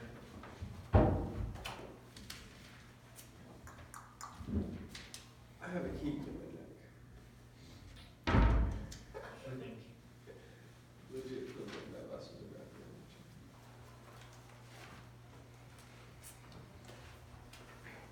So I think we'll finish. I don't know. We'll see. We'll sure try. Okay. So remember, anytime I use the word odd or even, I'm talking in respect to integers. So if I say something's even, I mean it's an integer. Right? So first thing I want to prove is that every integer is either even or odd. It's negative 2 even, obviously. I'm going to prove that every integer is either even or odd, and I'm going to do a little lemma first to show that every natural number is either even or odd. With me? Yeah. Okay. So I show that every natural number is either even or odd. We're going to do proof by induction. Now, proof by induction, you can take the time. Remember, last time we did proof by induction, we did it like this. Let A be the set of all the solutions where that thing is true. Show that 1 is in A. Show that if K is in A, then K plus 1 is in A. Therefore, A is an inductive set. Yeah. Sometimes we forego writing out the A because it's obvious that that's what we're doing in proof by induction. So we typically break it up into base case, show that it's true for 1. Then show that if it's true for K, then it's true for K plus 1. And then you're done. We kind of assume you understand behind the scenes we're referencing, showing that the set of all solutions is the natural numbers. Okay? So I'm never going to take the time to write out the A like this again and do it like this. See what I mean? Yeah. It's good to understand that. It's good to understand that that's the logic of it. But because proof by induction is such a common thing, and because I don't want to fill up the whiteboard with 6 extra lines each time, I'm going to forego it. With me? Okay. So let's prove that every natural number is either even or odd. Base case, n equal 1. So n equal to 1 can be rewritten as n equals 2 times 0 plus 1. So n is odd. Right? Yes. So we just measure out that one is either even or odd. Assume for n equal to k that k is even or k is odd. This is kind of an exclusive order. We're not saying both. We're saying one or the other. Okay? Okay. Alright. If k is even, then there exists some a such that k equals 2a. Right? Then k plus 1 equals 2a plus 1 is odd. So if k is even, k plus 1 is odd. If k is odd, then there exists b such that k equals 2b plus 1. Then k plus 1 equals 2b plus 1 plus 1, or 2 times b plus 1 is even. Yeah. Okay. Right? Yeah. So if k is even or odd, then k plus 1 is odd or even. Right? So then for all natural numbers, n is either even or odd or even. You with me on the logic there? We showed it's true for 1, we showed if it's true for k, it's also true for k plus 1. Alright. Now let's show it for all integers. Proof. All integers are either even or odd. 1. We're going to grab some random integer and show that that integer is either even or odd. So we need to pick some random x out of z, and we need to show no matter what, x is either even or odd. Okay? Now, if x is in z, we have one of three cases. X is a natural number, negative x is a natural number, or x is 0. We need to show for all three of these cases that x is either even or odd. You with me? So let's break down the cases. We'll start with x is a natural number. If x is a natural number, then x is either even or odd by our limit. Good? Okay. If x is equal to 0, then x is equal to 2 times 0 is even. Okay? So we handled the case where x is a natural number. We handled the case where x is 0. Now we need to handle the case where negative x is a natural number. We need to show that negative x is a natural number, then x is still even or odd. With me? I have that 0 is neither even or odd. No. Right, whatever. X is even. You heard that 0 is neither positive nor negative. You said x is even. Sorry. 0 is even. You heard that 0 is neither positive nor negative. You didn't hear that 0 is neither even or odd. And if you did hear that, then that's terrible. 0 is even. 0 is even. I don't know why that's funny. Because they say 14 is even.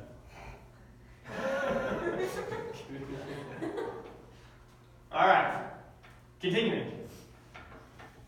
So we need to show that if negative x is a natural number, then x is still even or odd, right? Well, if negative x is a natural number, then we know that negative x is even or odd. So we need to use that information to show that x is either even or odd. That's up here. So we know that negative x is even or odd. If negative x is odd, then there exists a such that negative x equals 2a plus 1. With me? Multiply both sides by negative 1. With me? Add 0 to this side. Okay, why? So you I need to get a plus 1. Okay.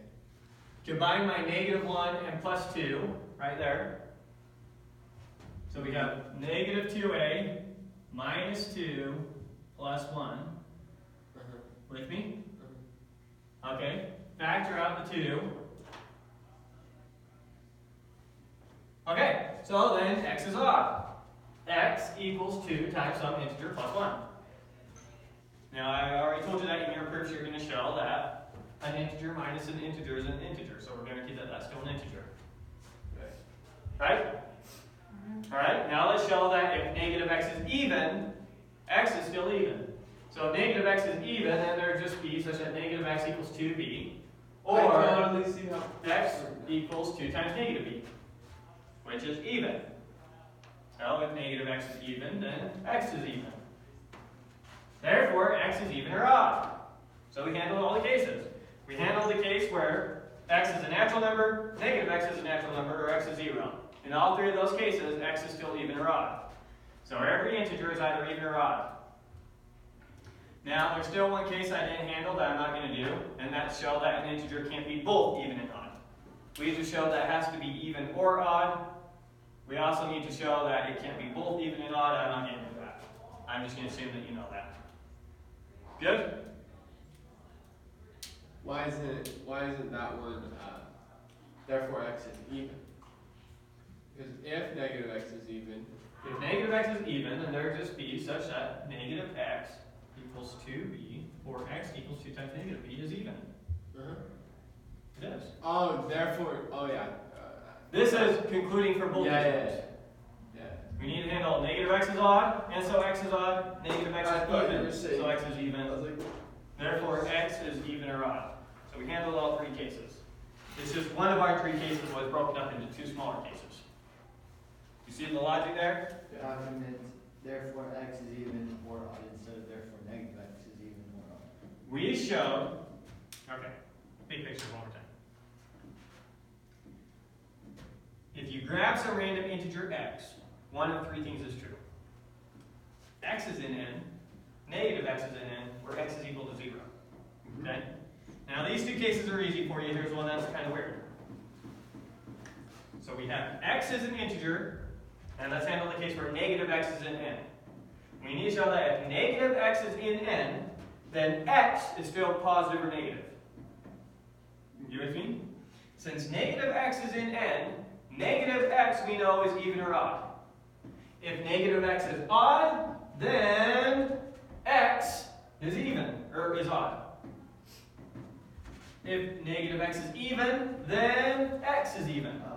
we proved that all the natural numbers are even or odd, but we didn't prove that all. So in other words, how did we show that negative 17 was even or odd? How do you show that negative 17 is odd? You times it by 2. You say, well, if negative 17 is an integer, means that 17 is a natural number.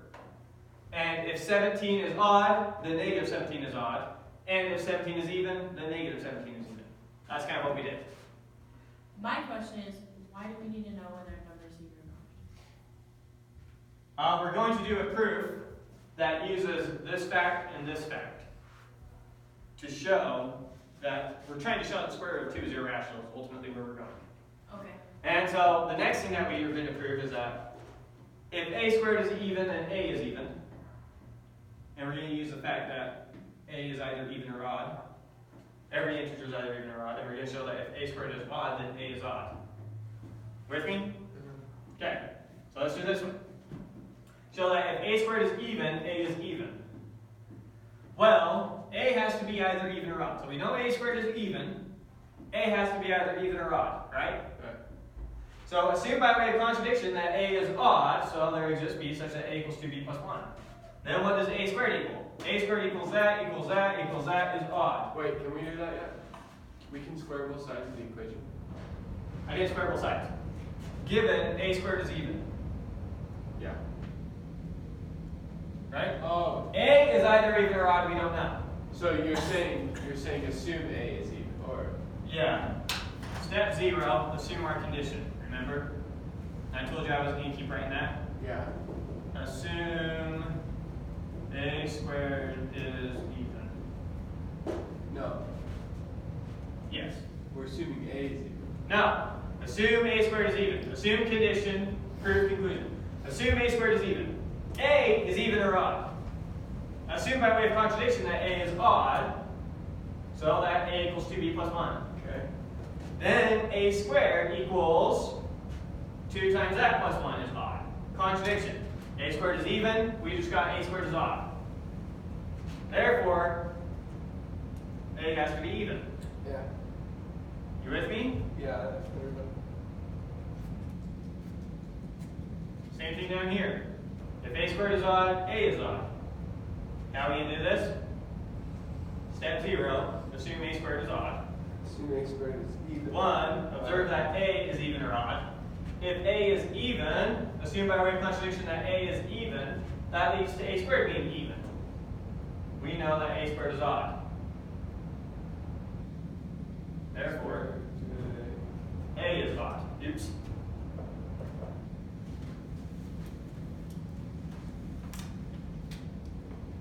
Why does 2b squared also equal 2 times 2b squared?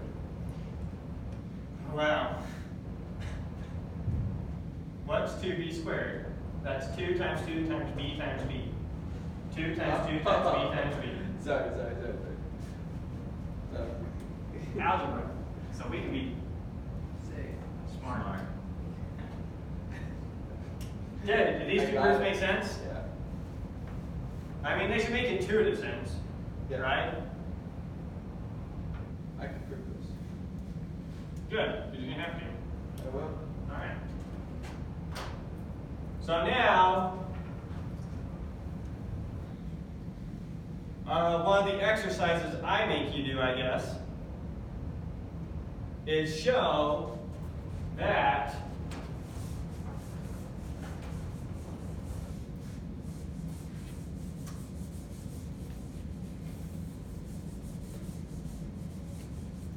so an exercise I make you do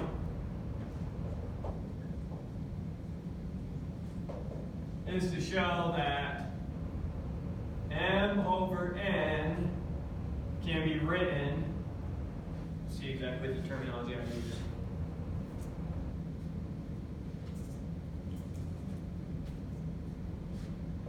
For all rational numbers where x is written as m over n,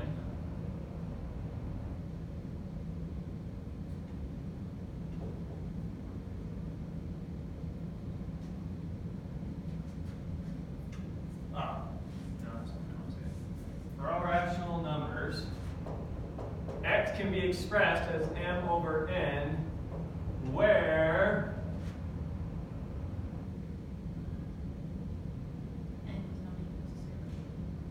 m or n is odd.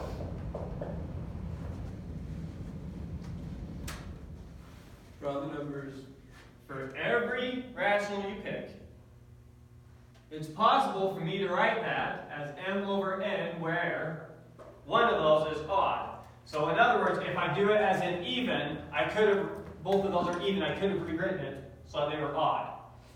What do I mean? 6 over 2.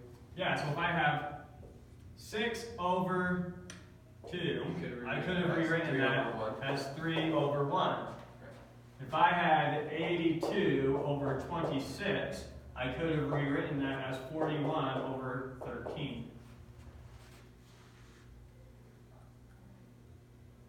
If I had 16 over 8, I could have rewritten that as 8 over 4 could have been rewritten as 4 over 2 could have been rewritten as 2 over 1. So I can always reduce it until one of them is odd. Because if I have an even over an even, It's an actual number. I can cancel out the 2's and reduce my fraction. Right? So that's something you're going to prove. So we're going to use that fact. And to prove it, you're going to need this material. Oh, we're proving it right now. No, not right now. So now I'm going to prove that the square root of 2 is irrational.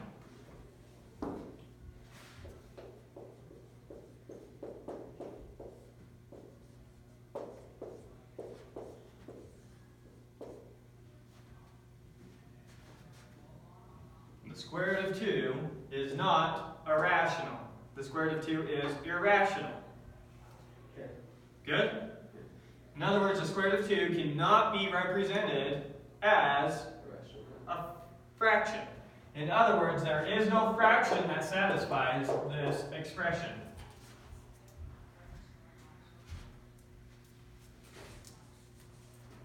Let's go over. Okay. So, 1, assume by way of contradiction that square root of 2 is in Q. And we're going to show that this leads to contradiction. It's going to contradict this. Okay? Then there exists m and n such that square root of 2 equals m over n, and either m is odd or n is odd. So if the square root of 2 is rational, then it's possible for me to find two numbers, two integers m and n, such that the square root of 2 equals m over n, and they're not both even. One of them is odd. They might both be odd, but at least one of them is odd. And I'm going to show that this being true leads to both of them being even every time. You with me? Okay, yeah. Okay. I feel like when you're using the inclusive or, you don't say even.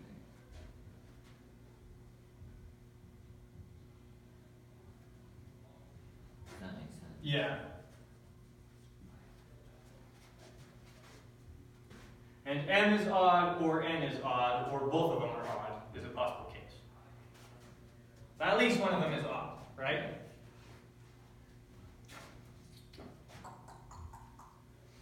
Let's see, where were we? Okay.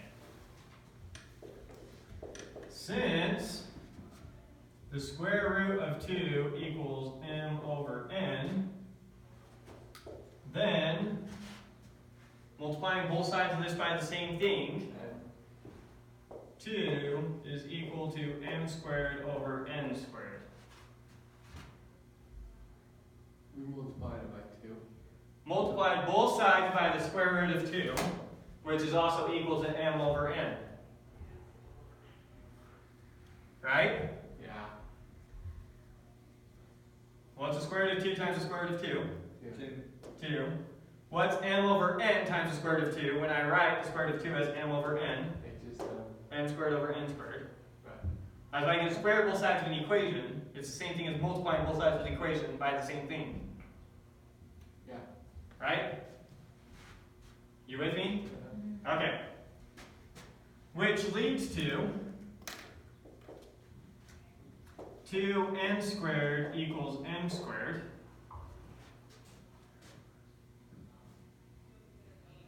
Yeah. Which gives us m squared is even, Yep. right? M squared equals 2 times an integer. Yeah. So it's even, which gives us, using our theorem here, if a squared is even, a is even, which gives us that m is even, Yeah, I gotta prove that n is even too. which gives us that I can rewrite m equals 2k, where k is some integer. A lot of steps there, but make sure you understand all that. I don't want to write everything out, if you understand. So, from here to here, square both sides, right? Yeah. From here to here, multiply both sides by n squared. Yeah. Since this integer equals 2 times an integer, this is even. Yeah. So m squared is even. Yeah. Since m squared is even, m is even. Since n squared is even, m is even. Now I'm confused about adding this k. Now, since m is even, then there exists some integer k such that m equals 2k. What? How do you know that 6 is even? Because you can write it as 2 times 3. Yeah. You with me on that k, or do I need to spell out this line better? No, we're good. You're good? Okay. Then 2n squared is equal to, rather than using m squared, make sure you understand that substitution, m equals 2k. I know that 2n squared equals m squared. Okay, yeah, we got it. Okay. So 2n squared equals m squared. M. Good? Which is equal to 4k squared. That one's tricky, make sure you understand that. Algebra, so we can be smart. Which gives us, so I have 2n squared equals 4k squared, or in other words, n squared equals 2k squared.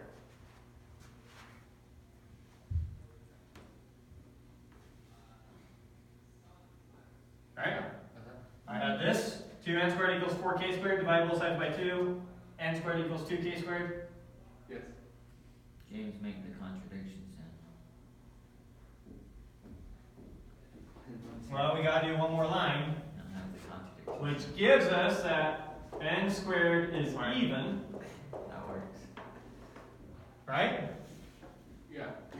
Which gives us n is even. Okay, I'm having a hard time jumping from 4k squared to n squared. Okay, you good with 2n squared equals 4k squared? Ignore the middle part of the equation, in other words. 2n squared equals 4k squared. Divide both sides by 2.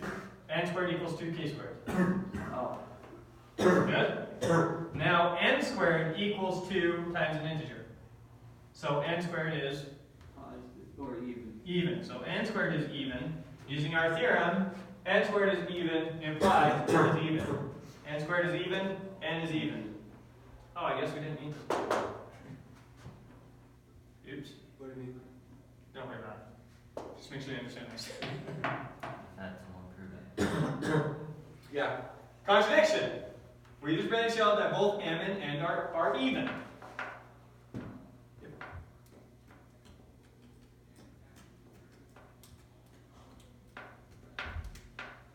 So now we need to prove. M is even. Maybe I'll just write it out as a line. Maybe get rid of that.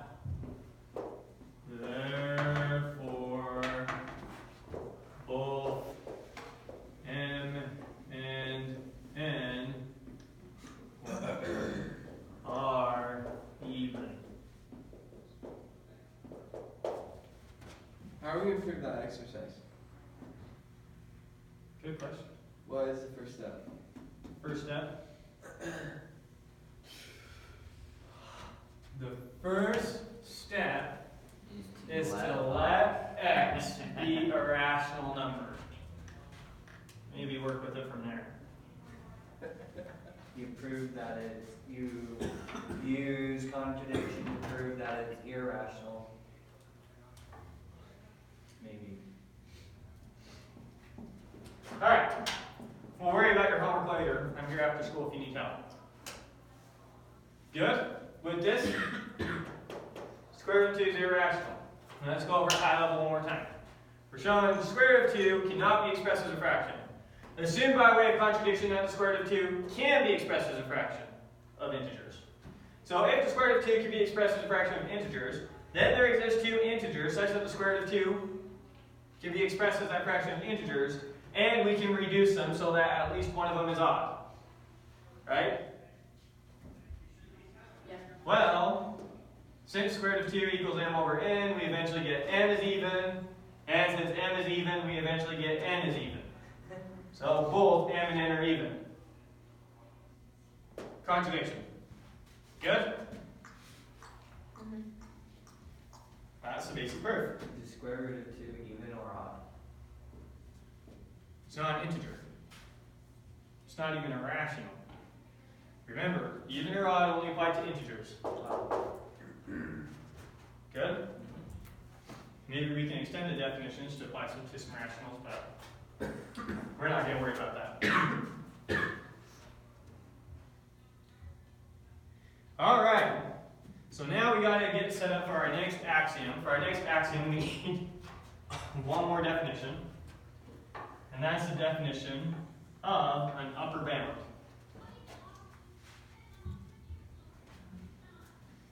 So, definition.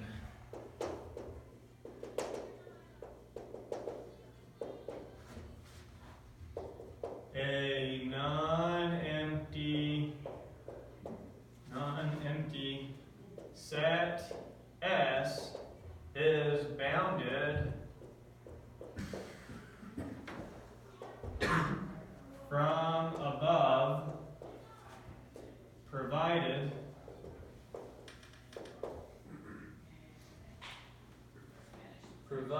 that there exists some C in R, some real number, such that x is less than or equal to C for all x in S. So it should be a pretty intuitive definition, but make sure you understand it. So I say that some non-empty set S is bounded from above, means that I can find some number C such that every element in S is less than or equal to C. Physical example, the set 1, 2, 3 is bounded from above. Can I find a number such that everything in the set is less than that number? Yeah, 97, right? Yeah. Also 3. Also 2,561,000. Also the square root of 103. There's a lot of upper bounds, right? So, we say that a non-empty set S is bounded from above, provided there exists at least one C, one number R, or one number C and R, one real number, such that X is less than or equal to C for all X in S. Does that definition make sense? Okay. Now we're ready for our last axiom, the completeness axiom. Because it completes our real numbers. Up to this point, they just haven't been whole. Finally gonna get the real numbers. Huh? We're finally gonna get the real numbers. Yep, we're finally going to get the axiom that takes us from the rationals to the reals. Trying to give us an axiom that gives us that the square root of 2 minus 2 is our solution to that, x squared minus 2 equals 0. But that square root of 2 as a real number.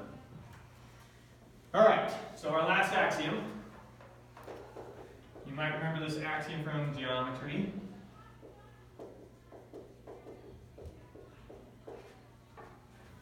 The completeness axiom.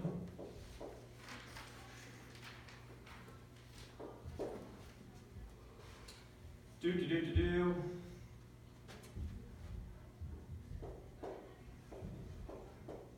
Suppose that S is a non-empty set of real numbers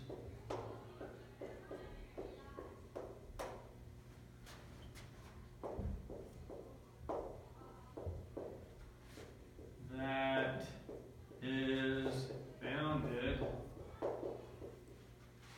from above. Is that what we said over here? Bounded from above. Yes. Then, among the set of upper bounds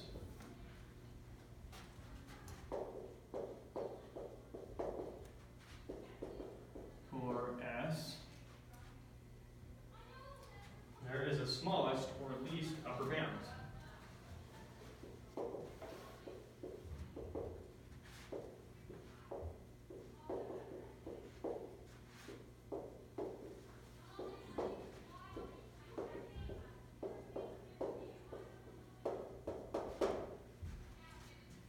So let's make sure you understand that. When I take any non-empty set of real numbers that's bounded from above, doesn't matter what you pick,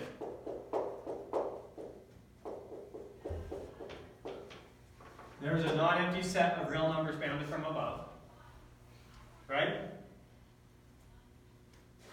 What is this bounded from above by? 6.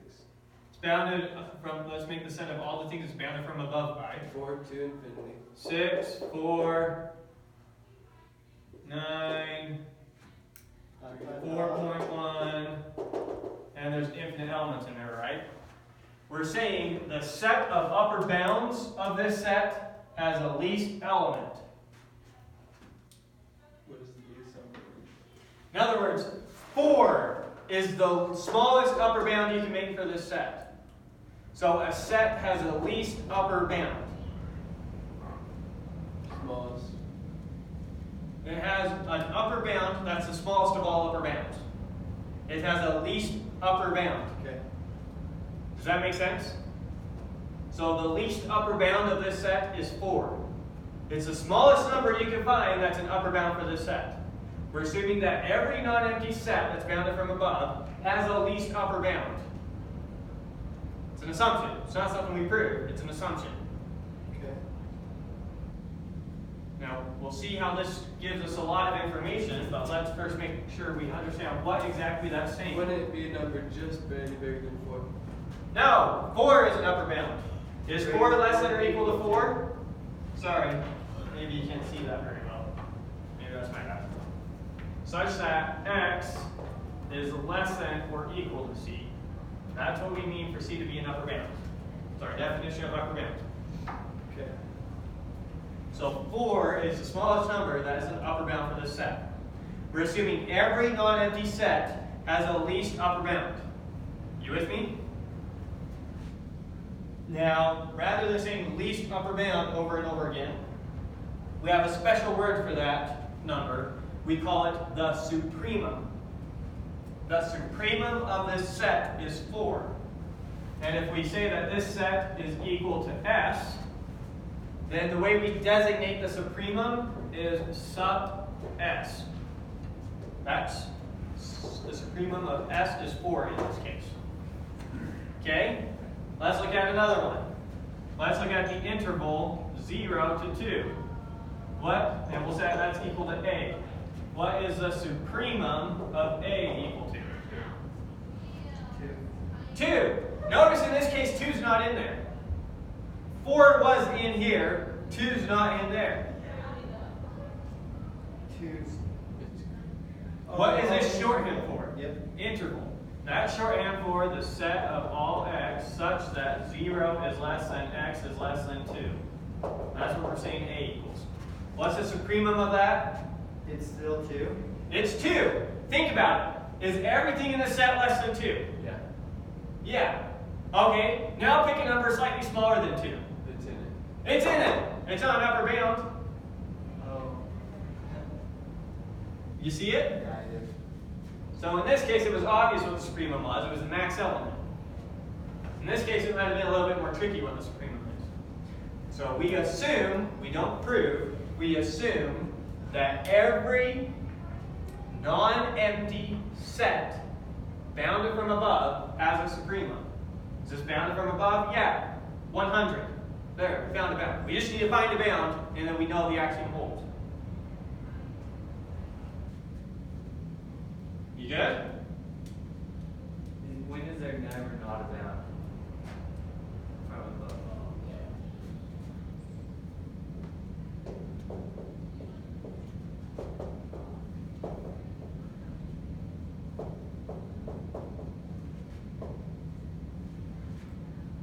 It's not bounded from above.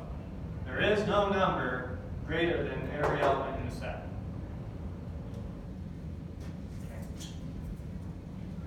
The integers is another example. The natural numbers is another example. And in fact, showing that the natural numbers don't have an upper bound is called the Archimedean property, which you might also remember from geometry. Spent a lot of time talking about the completeness axiom and the Archimedean property. The two came hand in hand. Good thing we took that class. Yeah, it's great. I'm so glad to see you there. He didn't go to the class. In case you're wondering. Yeah. Or maybe people online think I have just amazing students. Can't learn these so much lead. James showed up for some. Or all but 5. 5 out of how many? 13. It's probably a little bit more than that. Because we had some lectures that weren't Recorded. recorded and we didn't cover new material. We just did class. Yeah. So you're probably there for like 2/3. Anyways.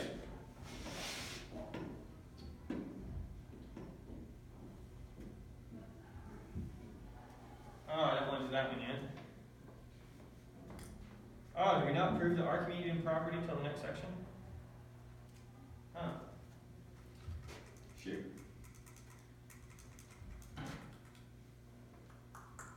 That's bad. Thought we were. Alright, so there is our least upper bound property. Now, Wait, are rationals bounded? Yeah. Right? yeah, what's the biggest rational number? Or what's a number bigger than every rational number?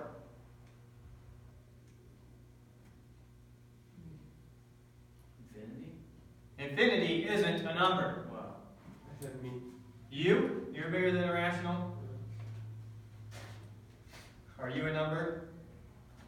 What number do you equal? Number 10. You're a 10? So you're saying that there's no rational number bigger than 10? Like 11? So there goes that. So that it's not bounded. No, it's not bounded. The natural numbers aren't even bounded. And the natural numbers are a subset of the integers, are a subset of the rationals. What's an upper bound for the natural numbers? There isn't one. Yeah, what's a number so big I can't find a natural number bigger than it? There isn't one. And we'll show that. That's called the Archimedean property. And we'll prove that next time, I guess. But let's do a proof that he wants to do here. He, the author. Proof.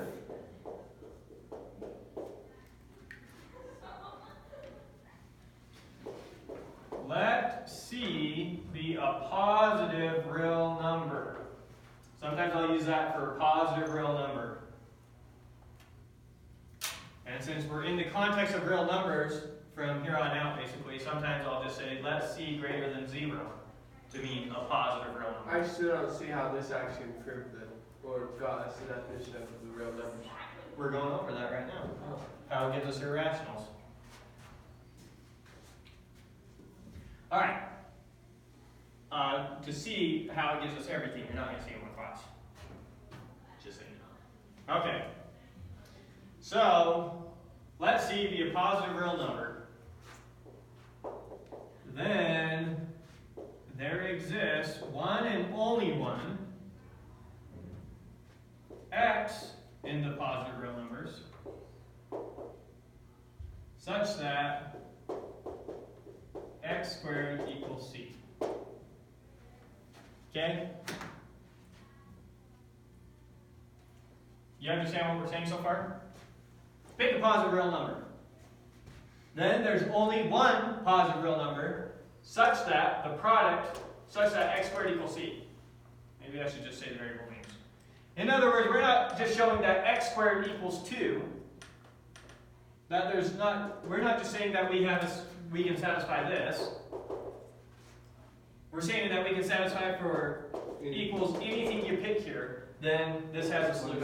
One unique number. Positive. Positive, positive. Because x squared is always positive. I mean, you can also say 0, but that one's trivial. X squared is always positive. X squared is always positive. We already proved that. Yeah. A real number squared is always positive. We proved that last week. That's not unimportant. That was the first proof we did once we had our positivity axioms. That a squared is positive. Okay. Or in other words, greater than 0. Negative 2. So negative 2. Oh, never mind. I got it. I understand. We're saying only look at the positive solutions. There's a positive and negative solution. So let's look at the case really quick where C is 4. X squared equals 4. What are the solutions? Negative 2. 2 and negative 2. But we're saying that there's only one positive solution to this, which is 2 in this case. And so when we put 2 there, then that solution is the square root of 2, right? So we're proving that this has one and only one positive solution for any positive number C you pick. Right. And then obviously if C is 0, then 0 squared equals 0, so we don't bother with that. And then we don't handle when C is negative because x squared is never negative. Okay, now for your extra credit problem, you're going to be asked to show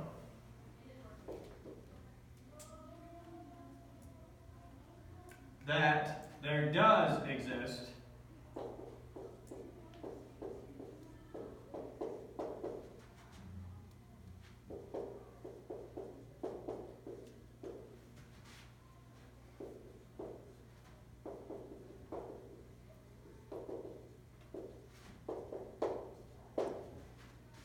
So you showing this part of the proof is your extra credit on the test. So I'm not going to show that. It's in our book.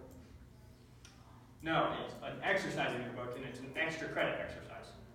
So we're going to show, so it's a different way to prove this.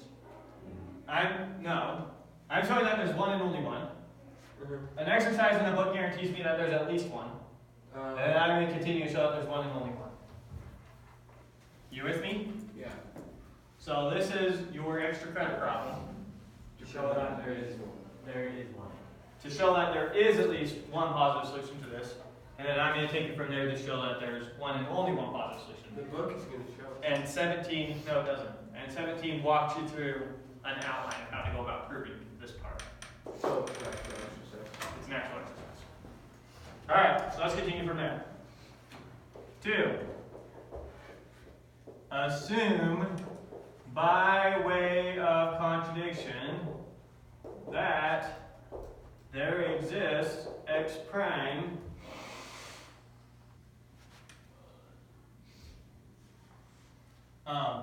we'll just say this. That there exists A, B as solutions to x squared equals c, where A is not equal to B, rather than using x and x prime. Okay? So you're going to show me that there's at least one solution. Now I'm going to say, assume by way of contradiction that there's two different numbers that satisfy this expression. Good? So, in other words, then a squared equals c and b squared equals c, but a squared is not, but a is not equal to b, is what we know. That's just recapturing the information here. We're assuming by way of contradiction that a and b are both solutions to this, where a does not equal b. Yeah. So a satisfies it, b satisfies it, but a does not equal b. Yeah. Sorry, and a and b are positive numbers, because this whole proof is about positive numbers. So there exists a and b in the positive numbers. Am I losing you? No? Am I losing you? Kind of? Okay, let's start from the beginning. The proof is to show that if you pick a positive number c, then there is only one positive number x such that x squared equals c. You're going to show that there is at least one positive number x such that x squared equals c. I'm going to assume that there are two positive numbers, call them a and b, such that a squared equals c and b squared equals c, but a does not equal b, and show that that's not possible. So there's only one solution. Good? Alright. 4. Then a squared minus b squared is equal to what? C squared. No. If a squared equals c and b squared equals c, then a squared minus b squared is equal to 0. Right? Yeah. Which gives me that a plus b and a minus b is equal to 0. Oh, yeah. Good? Wait. A plus B. Just factoring that out. Yeah. Now we already proved that if a number times a number equals 0, one of those two numbers is 0. Yeah. Okay? So this implies And plus. a plus b equals 0 or a minus b equals 0. Now we also know that a positive plus a positive is a positive. We don't know if B is negative. A and b are both real numbers. Okay, yeah. So we know a positive plus positive is a positive. Yeah. So this can't be the case. Yep. So it has to be. So then a minus b has to equal 0. Which means they equal the same thing. So Since a and b are positive, comma, a plus b equal to 0 is impossible. Bro, can you derive that from a squared minus b squared? Does a number squared and another number squared, if they equal 0, don't the two numbers have to be the same? No. We do two numbers squared equal the same thing. Yeah, but I thought we do only positive numbers. Okay. But I'd have to prove that that's the case. Just because you can't think of an example where it doesn't work, doesn't mean it always works. Okay. Do you see what I'm saying? Yeah. I thought we did prove that. You have to prove that a squared always and forever here is either a times a or minus a times minus a. And then these are the only ways to get a squared. And then you could use that logic. I'm sure the proof's out. Maybe it is, maybe it isn't. We haven't explicitly proved that. Anyways, since a and b are positive, a plus b equals 0 is impossible. 6. Therefore, a minus b equals 0, which gives us a equals b. Contradiction. 7. Therefore, x squared equals c has only one positive solution.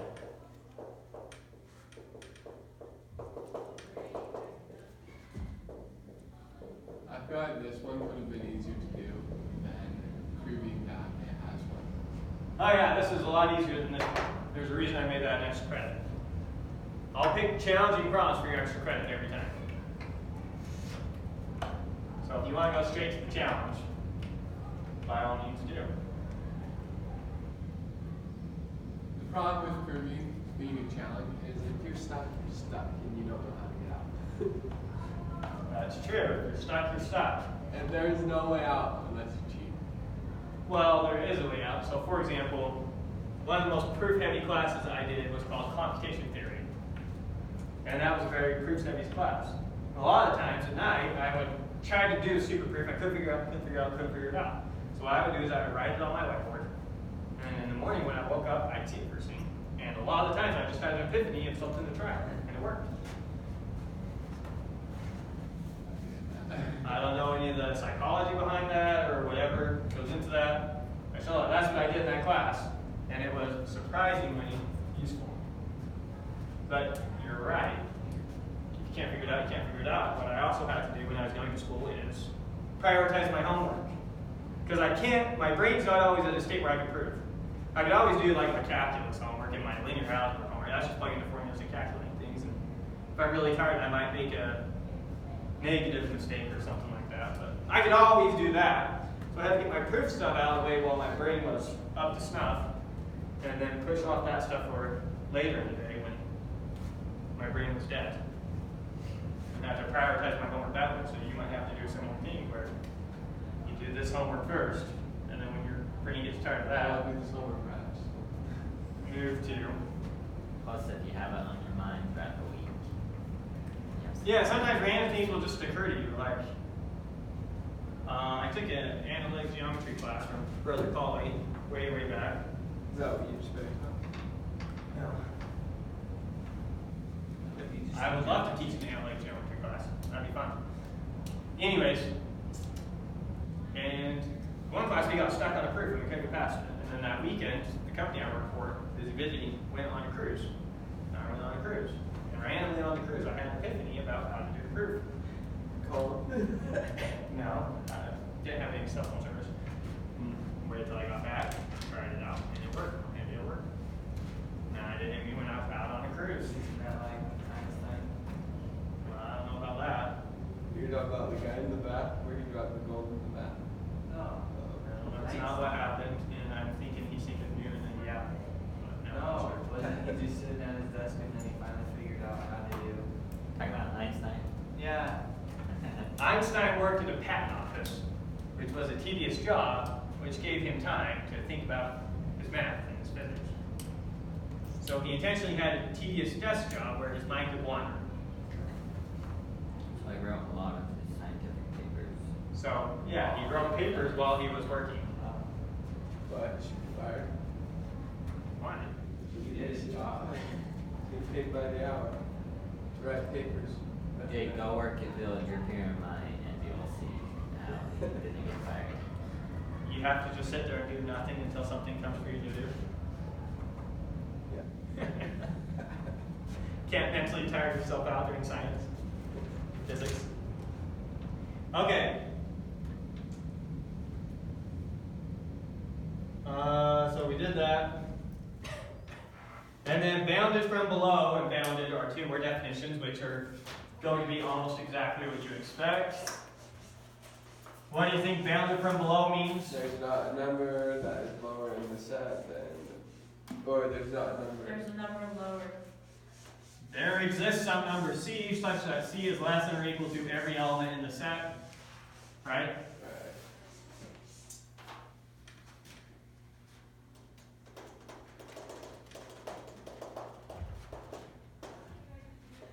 A non-empty set S is bounded from below, provided that there exists some C such that C is less than or equal to X for all X in our set.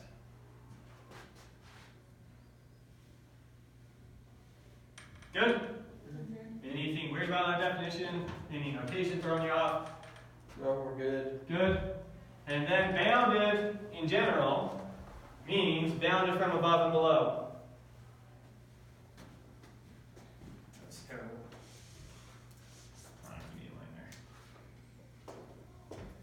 So definition. Why do we require the set to be not empty to define it as bounded from above or bounded from below? Because otherwise it would not, there wouldn't be nothing to bind. Right. See how it's weird to say that empty set is bounded from above? Or bounded from below? Okay. Definition. A non-empty set, that's a Y. Empty set S is bounded, provided it is bounded from above and below.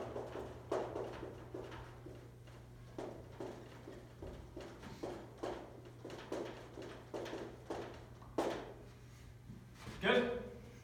Alright, and then one more proof for this section. Prove that if we have a non-empty set that is bounded from below, it has a greatest lower bound. Now remember what the completeness axiom gave us. If a set is bounded from above, it has a least upper bound. In other words, take all the upper bounds, there's a least upper bound. Now we're saying if we have a set bounded from below, take all the lower bounds, there's a greatest lower bound. Least upper bound, greatest lower bound. Least upper bound if bounded from above, greatest lower bound if bounded from below. Good?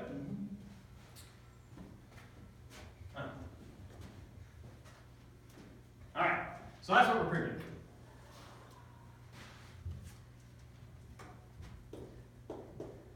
Prove if S is a non-empty set bounded from below,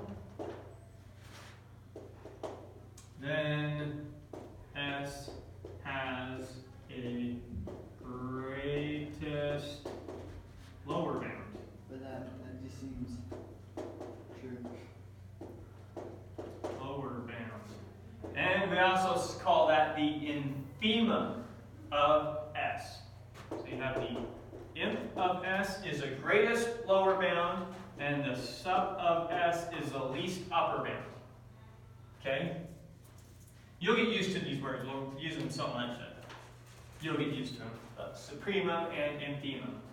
Supremum's the high one, the lowest of the highs, and the infimum's the highest of the lows.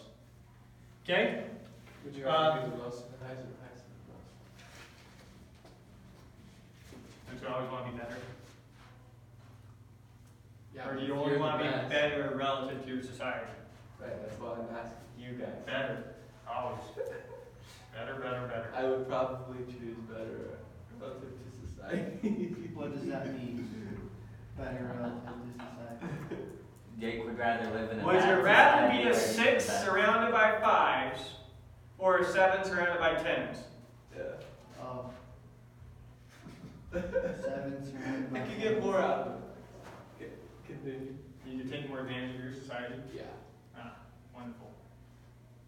All right. Okay, let me make sure you understand the big picture idea of how this is going to work. So let's think about some interval on the number line for a second. There's 0. So we've got some set bounded from above. Let's say it's this set. Sorry, we start with some set bounded from below. So we've got some set bounded from below, we'll call it that set. And here is its Inferior. infimum. Inferior. Well, let's not put that on there yet. Here's what we're going to do. We're going to say, here's our set S, and it's bounded from below. There is some lower bound. We're going to then talk about A, where A is the inverse of this, where A equals the set of all x such that negative x is in S, which is going to be all these elements. And we're going to show that if B is a lower bound of S, then negative B is an upper bound of A. You with me? Isn't that obvious? Here's negative B. So if B is a lower bound of S, negative B is an upper bound of A. And since A has an upper bound, it has a least upper bound, the sup of A, and then that same sup of A is going to be the infimum of S. You understand the overall logic? Yeah. So we take S, we know S has a lower bound B. We flip it over, we create A and negative B. Right? Oh, this is how We know that- proving the lower bound. Yeah, we're proving that S has an infimum, It's just the inverse of the supremum. supreme. Yeah. So big picture, we start with S and B. We start with some set S, and we know that B is a lower bound. B could have been any lower bound. Right? That's what we're starting with. We create A, which is taking the inverse of S in a way, taking the negative of S. And we show that now negative B is an upper bound for A. Good? Now since A has an upper bound, by the completeness axiom, it has a least upper bound, which is the supremum of A. Then we flip back and we show that the supremum of A is the infimum of S. Right. Therefore, S has an infimum. The supremum of A inverse is the supremum. Yeah, the negative of the sup of A is the infimum of S. Right. So we're going to go back and forth with negatives on this as we do this. So I want to show you kind of a picture of what we're doing, and then we'll go through the actual proof. So you feel like you understand what we're doing? Okay. So now let's go over it.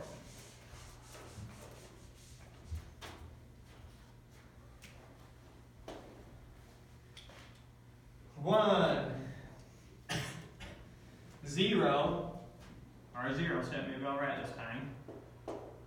Let S be a non-empty set bounded from above, or bounded from below.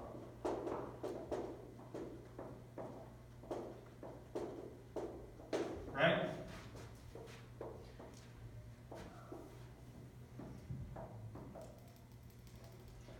Okay. Let B be the lower bound of S, be a lower bound of S. There's many lower bounds of S, right? We're just guaranteed that there's at least one, right? So let B be a lower bound of S.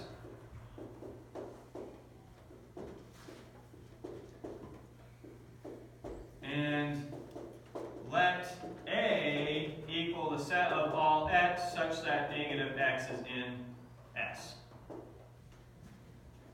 Exactly like we did with the picture. With me so far? So B is the lower bound of S, and A is the negative of S. We just flipped it. Good? Okay.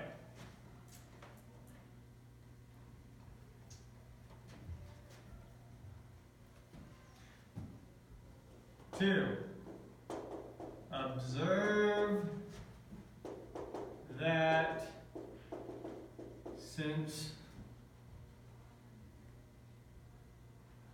well, let's do it this way. That negative is really throwing me off. Negative x, because I'm assuming negative is smaller. And so yeah. No, we're just flipping it. What's smaller? Negative 17 or negative negative 17? Okay. Okay. Alright, 2. Let x be some element in A. And if x is in A, then negative x is in S. I'm trying to argue, so my next step is to show that negative b is an upper bound for A. Right. So let x be some element in A, I need to show that negative b is always greater than x. So if x is in A, then negative x is in S, Yeah. which gives us that b is less than negative x. B is a lower bound, less than or equal to. That means it's B is a lower bound of S. which means it's So b is less than or equal to every element in S, yeah. which gives us that negative b is greater than or equal to x. Yep. So we grab some element out of A, and we show that negative b is always greater than or equal to that element. You understand this line? This is that back and forth, and if you understand that back and forth, I think you're good. I understand it now. Ouija. Okay, 3. Since A is bounded from above,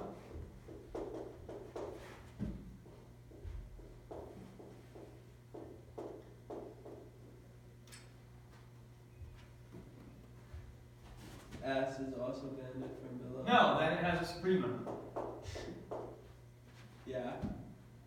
And that supremum is going to be the Then opposite of A has a least upper bound, which should we call it? Supreme. No, because it's also going to be the infimum on the other one. B. We already used B for bound. C. C. This is the least upper bound C. Okay? So we just barely found the least upper bound of A. Now we need to show that that's also the greatest lower bound of S. Negative C. Negative C is, right? Yeah. Perfect.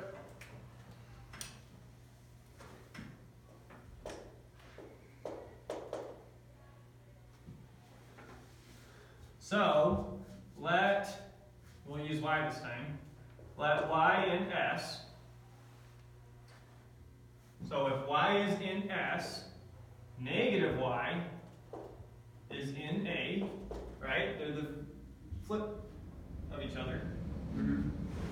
Which gives us that negative y is less than or equal to C is less than or equal to negative B. Make sure you understand this. Yep. Yep. Negative b was an upper bound for A. C was the least upper bound for A. And so, some element in A is less than or equal to its supremum is less than or equal to any upper bound you pick. Yes, but what if y? Oh, okay. Is it because I used y instead of x again? No. I want to use a different variable because x was something in A, now y is something in S. Because I'm trying to show that, well, then I'll just go with it. Then B is less than or equal to C is negative C is less than or equal to Y.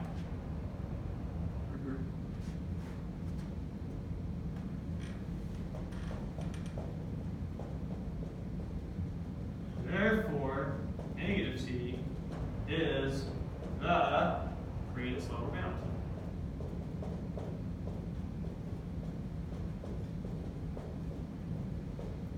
Maybe I should put some verbiage here.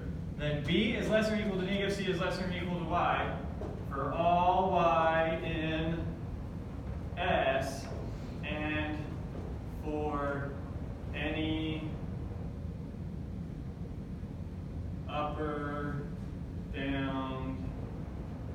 B. Yeah. Okay? So let's go big picture through one more time, and maybe I'll erase over here and give us our like visual so that we can see what we're talking about all the way through. Okay? So we start out with some set S, right?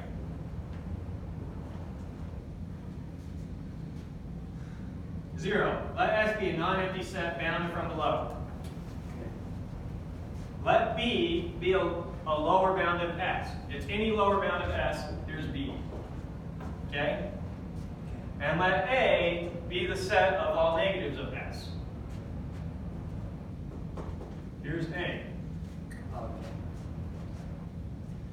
Pick some random element in A.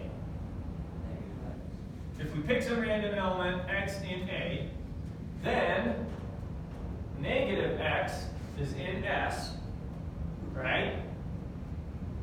So if x is in A, negative x is in S, and B is less than or equal to negative x, which means that negative B is greater than or equal to x. Okay. For any x you pick and for any B that was a lower bound, this is true. You could have picked any x that you wanted in A, and you could have picked any lower bound that you wanted for S. This would have been true. Okay. You with me? Yeah. Okay. So that got us to here. So then, A is a non-empty set bounded from above.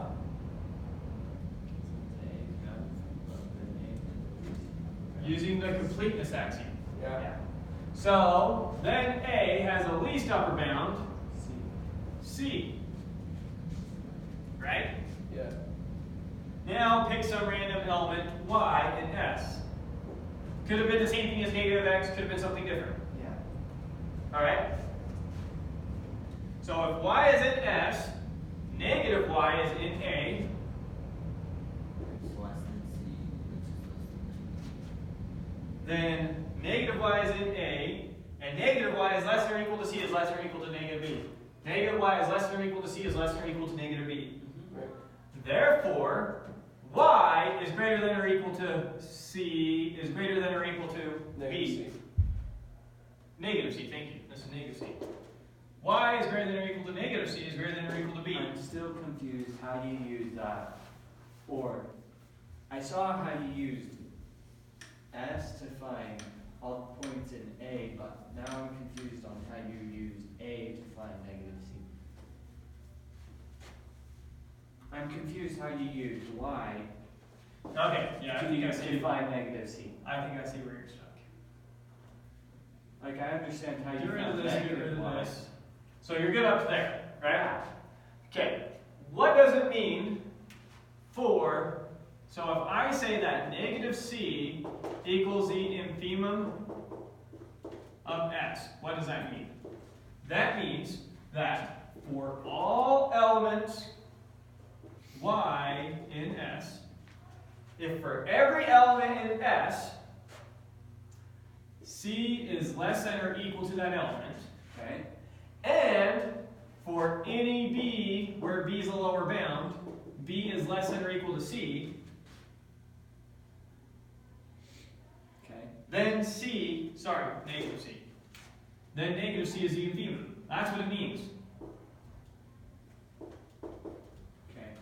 This one right here, this side of it means negative C is a lower bound for Y, right? This part of it means negative C is the greatest lower bound for Y. Well, this means negative C is greater than or equal to any lower bound. That means C is a lower bound. Yeah. So it's greater than or equal to any lower bound, and it is a lower bound. Therefore, it is the greatest lower bound, which means it is the infimum. Okay. So we need to show this inequality. We need to show B is less than or equal to negative C is less than or equal to Y for any Y in S. Okay, I see that. How Okay, so pick a random Y in S. Y. Here's a random Y in S. We need to show that this is true for any random Y in S you pick, right? Well, we know that that means negative Y is in A. Okay. Since negative Y is in A, and C is a supremum of A, and negative B is an upper bound for A, we now know that negative y is less than or equal to C is less than or equal to negative B. Which makes C the least greatest. Now, multiply through by negatives, flips all your signs. Y is greater than or equal to negative C is greater than or equal to B. And you just found your exact. Which is exactly what we were trying to Ah, show. okay. Therefore, negative C is the infimum, or the greatest lower bound. I see it now. Yeah, it takes a bit. There's a lot of back and forth. This is kind of a hard one to follow. I was real worried about it. But, you got it, you got it. You got it? For now. Well, then that means you got it. Okay, so I covered one of the two sections we need to cover today. Donnie, what we're gonna do? In 10 minutes, I'm going to teach you about the rest of this. Okay, let's do it. No, we'll call it good for there. Next time we'll start by section 1.2 is real small. So maybe we'll still be on track. Because 1.2 and 1.3 are small. And you were only planning on 1.3 next week? I was planning on 1.1 and some of 1.2 today, and then the rest of 1.2 next week and 1.3. But That's how honestly, this is 1.1 was smaller than 1.2 and 1.3. So how does the homework work if that's So only worry about 1.1. Okay, we show. That's all we covered.